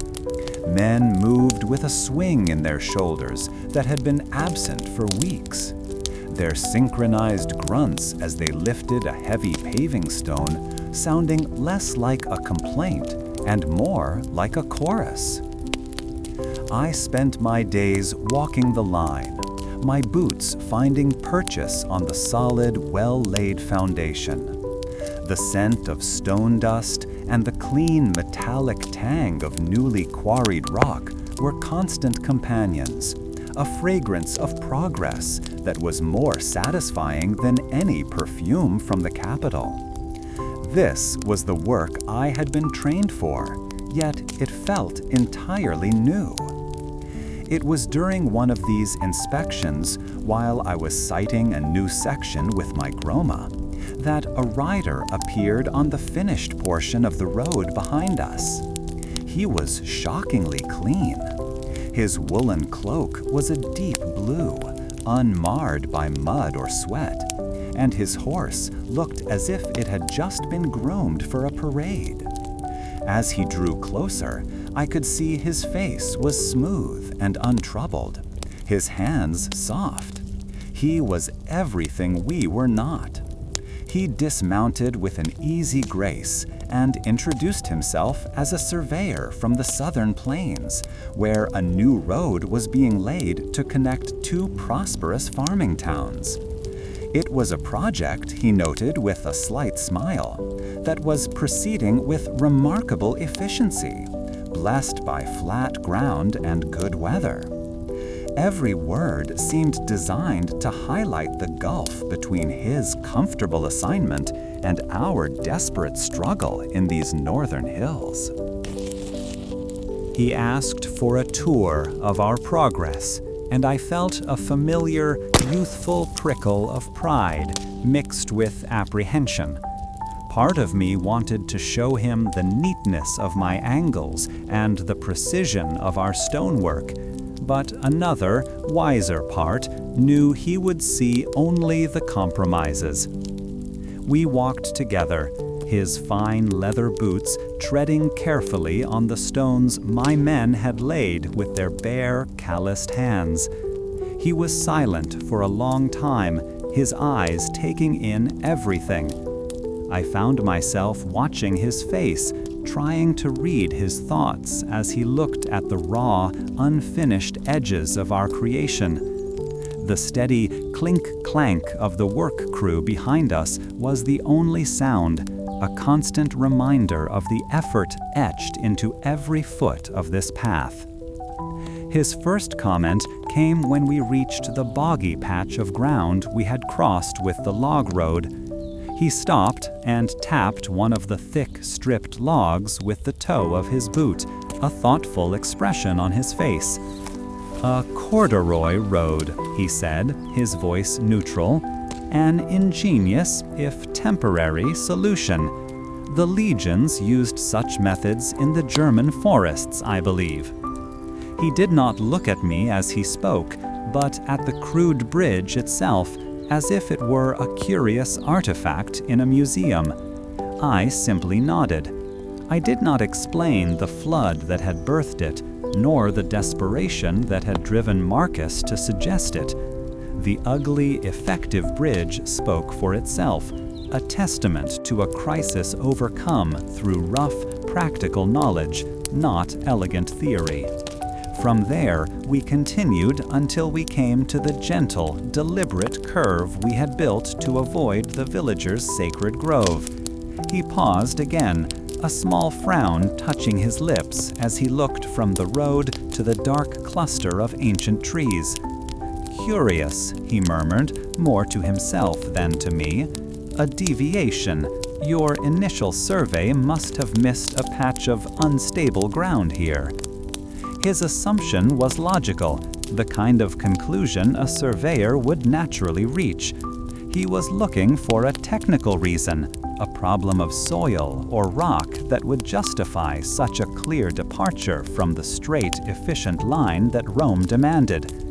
He could not imagine a reason born of hunger, negotiation, and a necessary deception. In that moment, the old Titus Flavius, the student fresh from Rome, rose up inside me. The young man who had arrived in this province months ago would have launched into a detailed defense, inventing a plausible geological excuse to hide the truth and preserve his professional reputation. He would have felt the sting of this man's unspoken criticism as a personal failure. That young man was obsessed with the perfection of the map, with the pure, uncompromising logic of geometry. He would have been ashamed of this curve, seeing it as a flaw, a stain on his first command. The need to justify myself, to prove my competence to this stranger was a powerful and familiar urge. But as I opened my mouth to speak, my eyes found Marcus, who was overseeing a team laying curbstones nearby. He had stopped working to watch us, his face unreadable. His hands, resting on his hips, were thick with muscle and scarred from a lifetime of practical work. I thought of his simple wisdom about the logic of water, his clever solution to the impassable bog, and his steady presence during the weeks of hunger. He had taught me more about building a road that lasts than any of my instructors with their scrolls and diagrams. His knowledge was not written on papyrus, it was etched into the land itself and into his own weathered skin. Looking at him, the urge to defend myself simply vanished.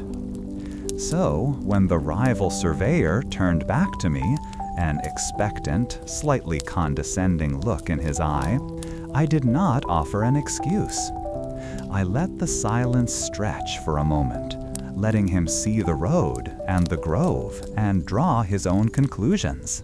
I had made a choice, not as a surveyor, but as a commander of men. I had traded a small measure of geometric perfection for the survival and loyalty of my crew. This winding path was the result of that choice, and I would not apologize for it. "Challenging terrain," my visitor finally said, a faint smirk playing on his lips. "It presents many unexpected problems." I met his gaze and gave a single slow nod. "It does," I said. He did not stay long after that.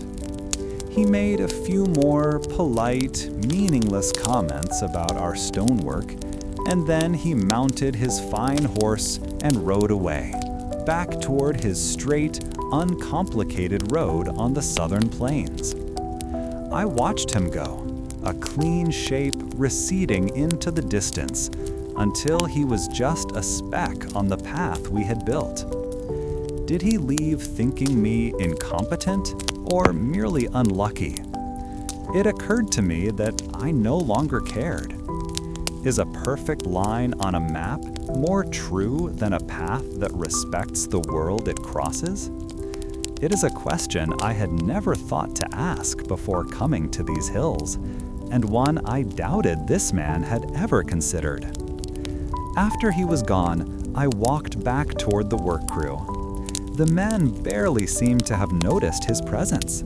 They were focused on their tasks, on the weight of the next stone and the line of the next ditch. I stopped and looked down at my own hands. They were no longer the hands of a scholar, soft from holding a stylus and unrolling scrolls. The skin was rough and tanned, with a collection of new scars and calluses that told the story of the past few months. They were the hands of a builder. A new kind of pride settled in my chest, a feeling quieter and deeper than the arrogant ambition I had arrived with. His road in the south might be straighter, finished faster, and praised for its efficiency in a governor's report. It would be a testament to the power of a plan perfectly executed. But my road, this winding serpent carved through the hills, was different. It was a testament to survival. Every curve, every crude log bridge, every reinforced culvert told a story of a challenge met and overcome. His road might be a line on a map made real, but mine had a heart of granite and a story etched into every imperfect, hard-won stone. This quiet encounter with a man from my old world lingered in my thoughts, not as an insult, but as a measure of how far I had truly traveled. We could finally see it. After months of wrestling with this stubborn land, the final pass was visible, a distinct V-shaped notch in the distant line of gray peaks. Below it, I could just make out the smudge that was the frontier fort, our final destination. A feeling of profound relief washed over me, so potent it almost made my knees weak. I leaned against a cool, moss-covered boulder, letting the sensation sink in. The air up here was thin and sharp in my lungs, carrying the clean scent of pine and cold stone.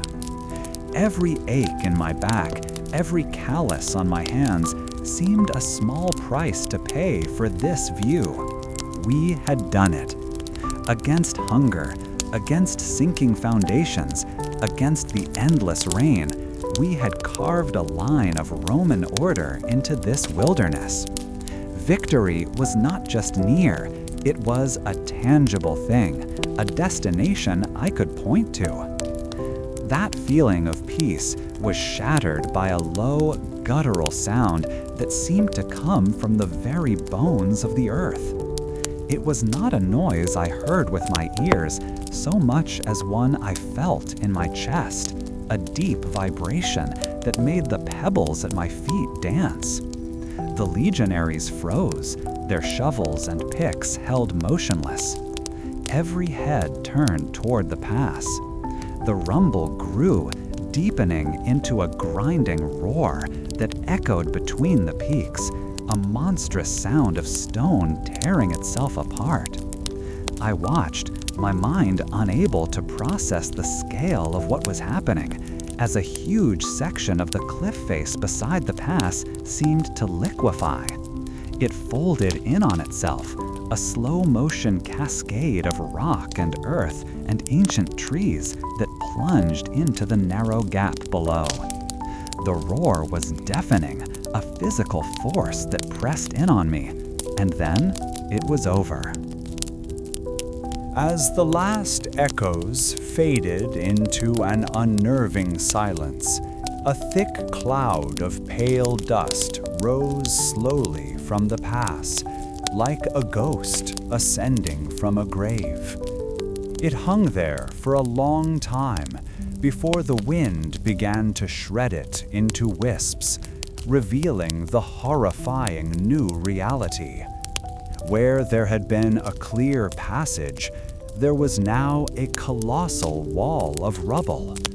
Thousands upon thousands of tons of rock and soil had completely choked the pass, burying our destination under a newly made mountain.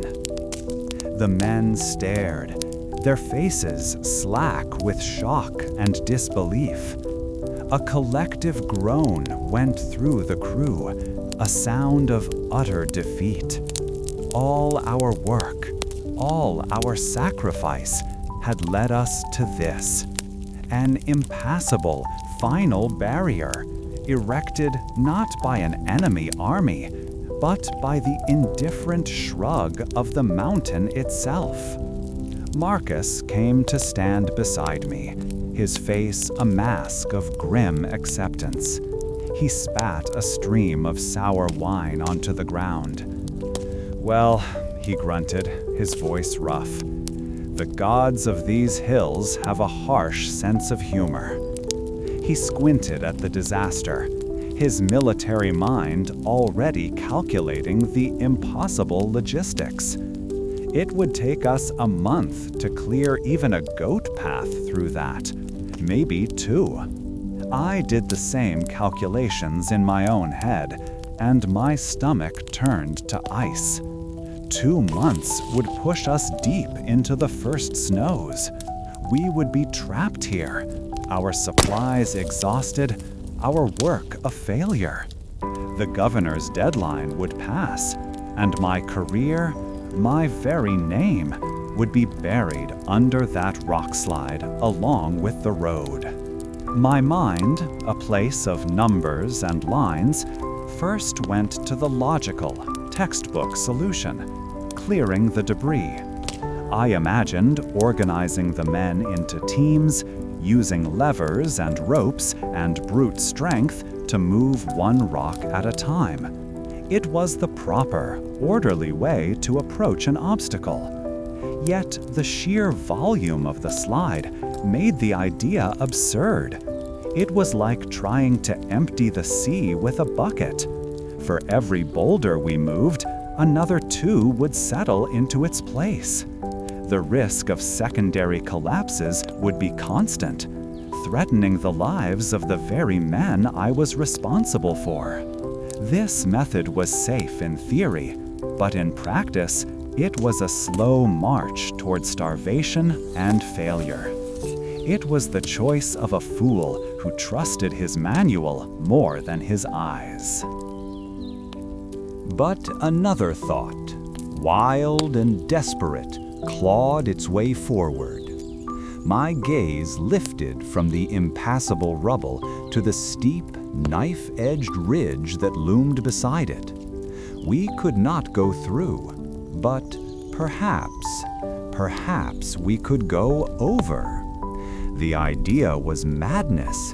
It would mean building on a slope so severe that a single misstep could send a man tumbling to his death. We would have to carve a series of tight, steep switchbacks, a winding set of reversing turns into the very face of the mountain. Such a feat of engineering was on the very edge of possibility, a desperate measure for a desperate situation. The texts from the engineering school in Rome barely mentioned such techniques, treating them as an ugly last resort, a violation of the pure, straight line that was the hallmark of a proper Roman road. I found myself caught between the slow certainty of failure and the terrifying risk of a bold attempt. I looked at the graying sky, feeling a new chill in the wind that promised the coming of winter. I looked at the faces of my men, their hope draining away, replaced by a hollow exhaustion. Then I looked at the ridge, a formidable, silent challenge of sheer rock. In that moment, the teachings of Rome, with their emphasis on straight lines and perfect gradients, felt like a distant luxury. Here, survival was the only geometry that mattered. I had to choose between the path of the textbook and the path of the mountain. I chose the mountain.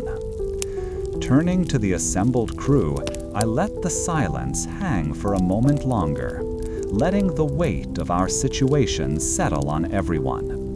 Then I pointed, my arm steady, not at the landslide, but at the peak above it. "We are not clearing it," I announced, my voice carrying farther than I expected in the thin air. "We are going over." A murmur of shock and fear rippled through the men. A few of them looked at the ridge and then back at me as if I had lost my mind. But Marcus, beside me, did not flinch. He followed my gaze up the treacherous slope, a slow, calculating look in his eyes. He was quiet for a long moment, and then he gave a short, sharp nod. "Well, boy," he said, a ghost of a smile on his lips, "it won't be boring." His simple acceptance seemed to steady the men. If the veteran centurion thought it was possible, then maybe it was not complete madness after all. This decision represented a profound shift in my thinking. The scholars who debated the philosophy of road building in warm Roman libraries would be horrified. They argued endlessly about whether it was better to force the landscape to submit to a straight road or to allow the road to follow the contours of the land. I had always been a firm believer in the former. A Roman road was a statement of power, an arrow shot across the landscape. Now I was about to build its opposite, a road that climbed and twisted, a road that begged the mountain for passage instead of demanding it. As we began the initial survey, the true scale of the danger became apparent. I took a small team, roped together for safety, to climb the lower portion of the ridge. Loose shale crumbled under my boots with every step, sending small showers of stone skittering down the slope. One of the older legionaries, a man from the hills of Samnium, paused to quietly place a small, smooth river stone into a crevice in the rock. "A small offering," he whispered, "to the genius loci, the spirit of the place."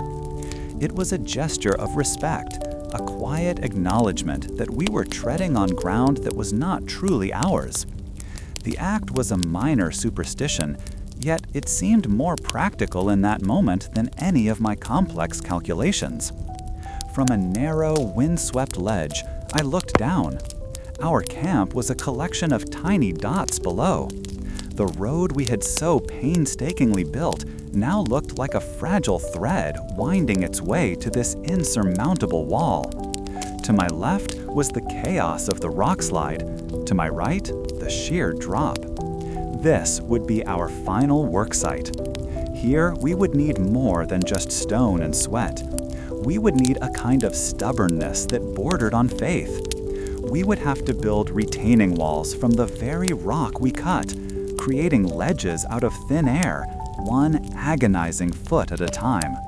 The work would be slow, terrifying, and completely exposed to the worsening weather. I took out a wax tablet, my fingers numb from the cold, and began to sketch the first switchback. The elegant curves and precise angles looked so simple on the tablet, a stark contrast to the brutal reality of the cliff face before me. This was no longer surveying, it was a form of negotiation with stone and gravity.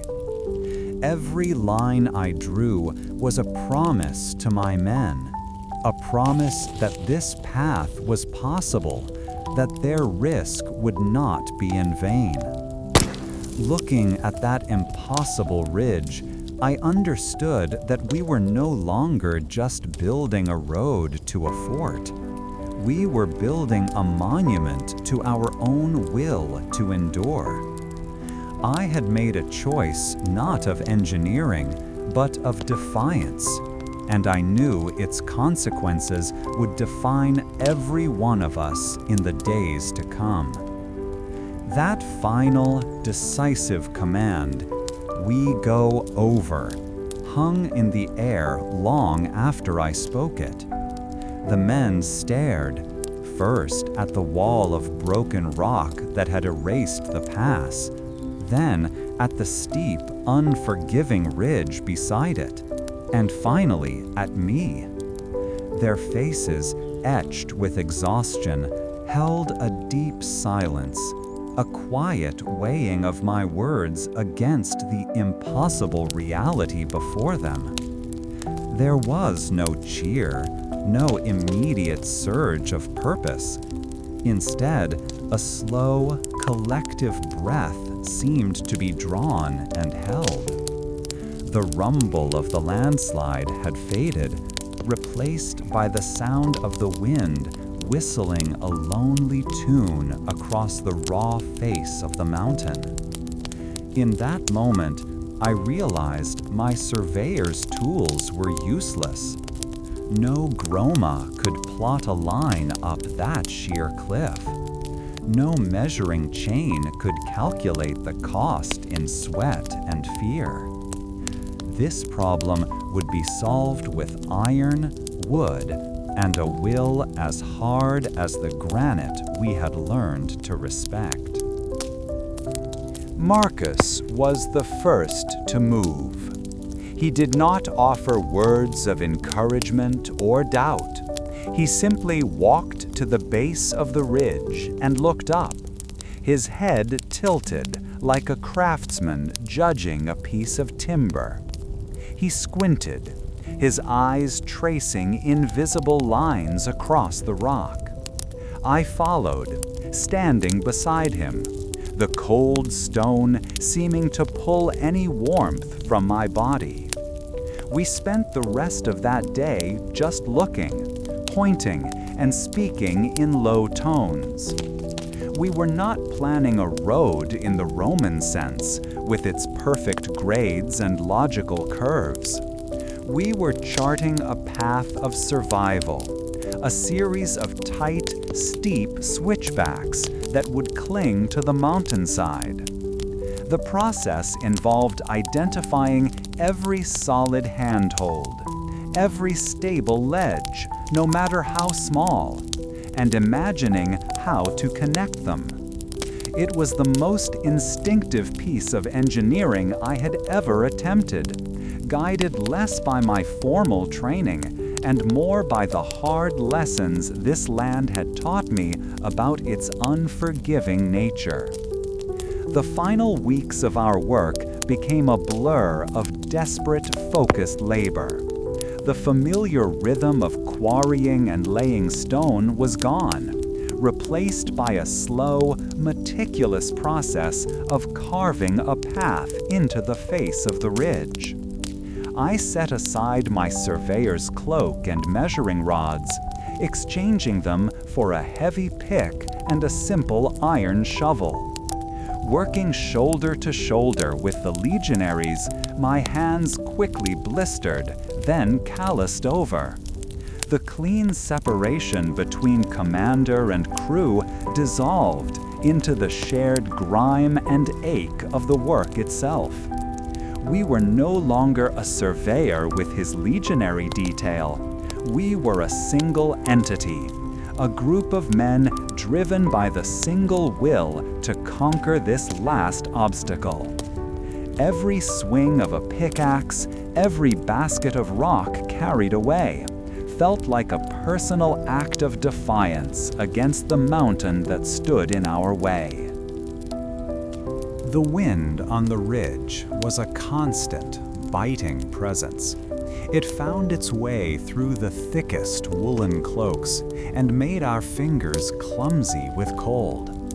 Every breath I took seemed to scrape my lungs, a reminder of our height and the changing season. We worked in a strange, heightened state of awareness. The men spoke little, saving their breath for the hard work. Sounds became sharp and distinct.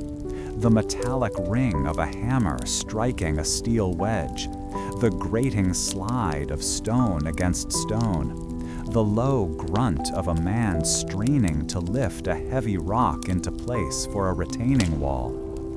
This was not the orderly work of building on flat ground. Here, every movement was deliberate, every footstep placed with care, for the sharp drop just inches away was a constant, silent threat.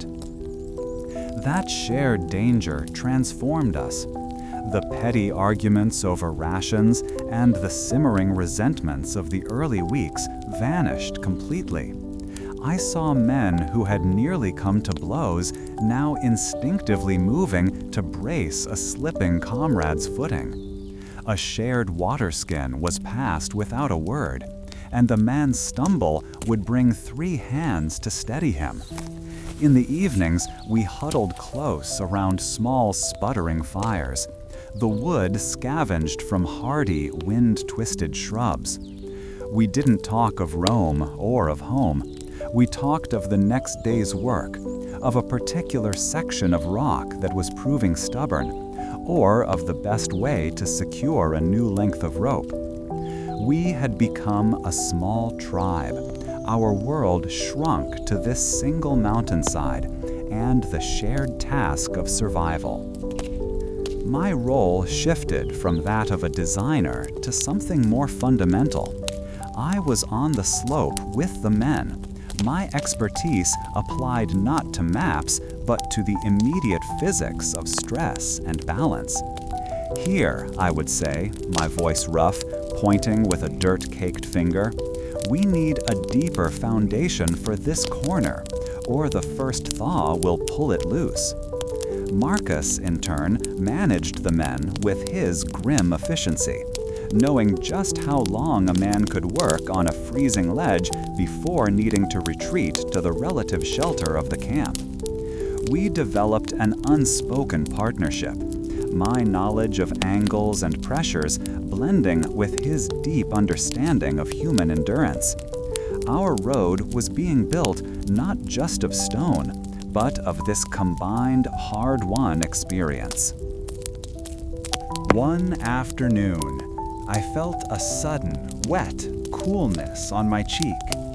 I looked up from my work, and then I saw them.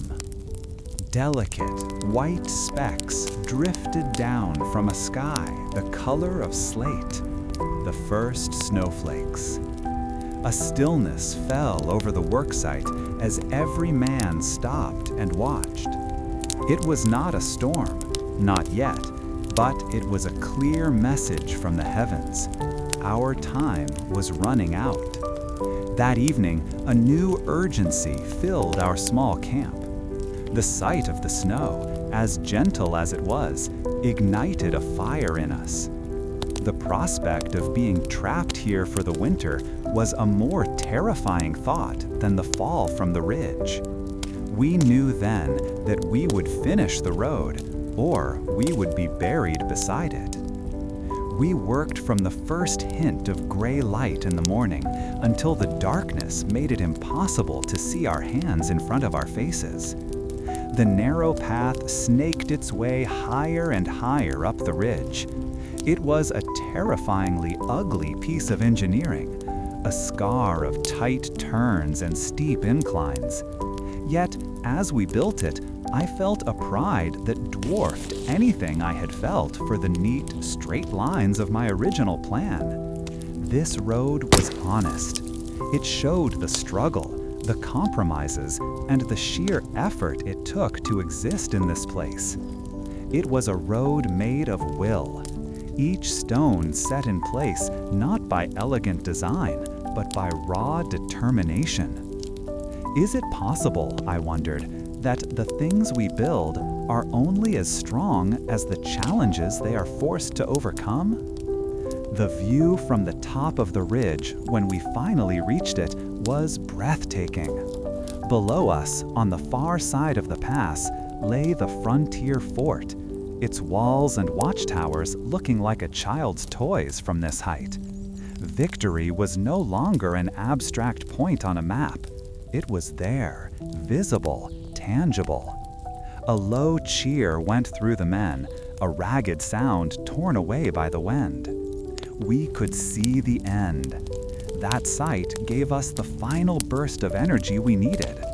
The work of finishing the last section, of connecting our precarious path to the downward slope, felt almost easy after the struggle to get here. The cold was still sharp, and my muscles screamed with a fatigue that had settled deep into my bones, but my spirit felt light. And then it was done. The last stone was levered into its final resting place by 3 exhausted men. As it settled with a soft thud, the snow, which had been a gentle flurry, began to fall in earnest, the flakes growing larger and more numerous. We stood on the far side of the pass, a collection of weary, dirt-streaked figures, and watched the world slowly turn white. There was no grand ceremony. I simply clapped Marcus on the shoulder, and he gave me a rare, brief smile. We had done it. We had faced the impossible and carved a path through it, one bucket of rock at a time. Behind us, our road wound its way back through the hills, a testament to every crisis, every setback, and every small, hard-won victory. A few days later, the governor's envoy arrived, riding up the newly cleared pass from the direction of the fort. He was a man dressed in clean linen and polished leather, and he seemed entirely out of place in our rough world. He looked with a critical eye at our steep switchbacks and the raw, unfinished look of the retaining walls.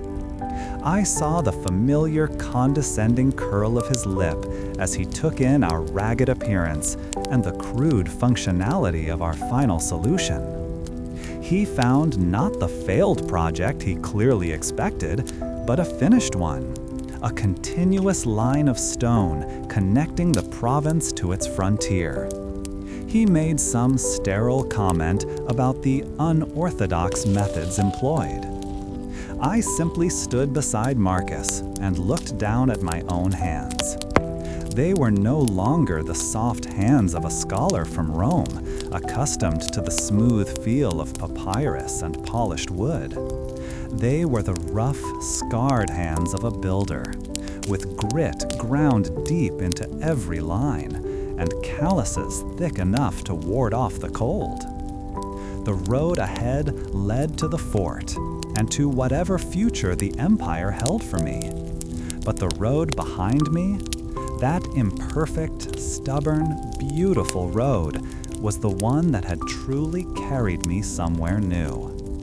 My training as a surveyor had brought me to this land, but my work as a builder had finally made me a part of it. And so, our time with the Roman road builder draws to a close for tonight. Imagine the end of his long day. The precise lines of the surveyor have been followed. The heavy foundation stones have been set, and the final pavers now lie perfectly fitted together. The clamor of iron on basalt has faded, replaced by the quiet murmur of the evening camp. The great work is done, for now. In that same spirit, let the great work of your own day be done. Let the certainty of that solid Roman road bring you comfort. It was engineered not with force, but with patience and precision, built layer by layer to endure, to connect, and to provide a steady path. May your own path into sleep be just as peaceful and secure. Allow the deep satisfaction of a task completed to settle over you, and rest well.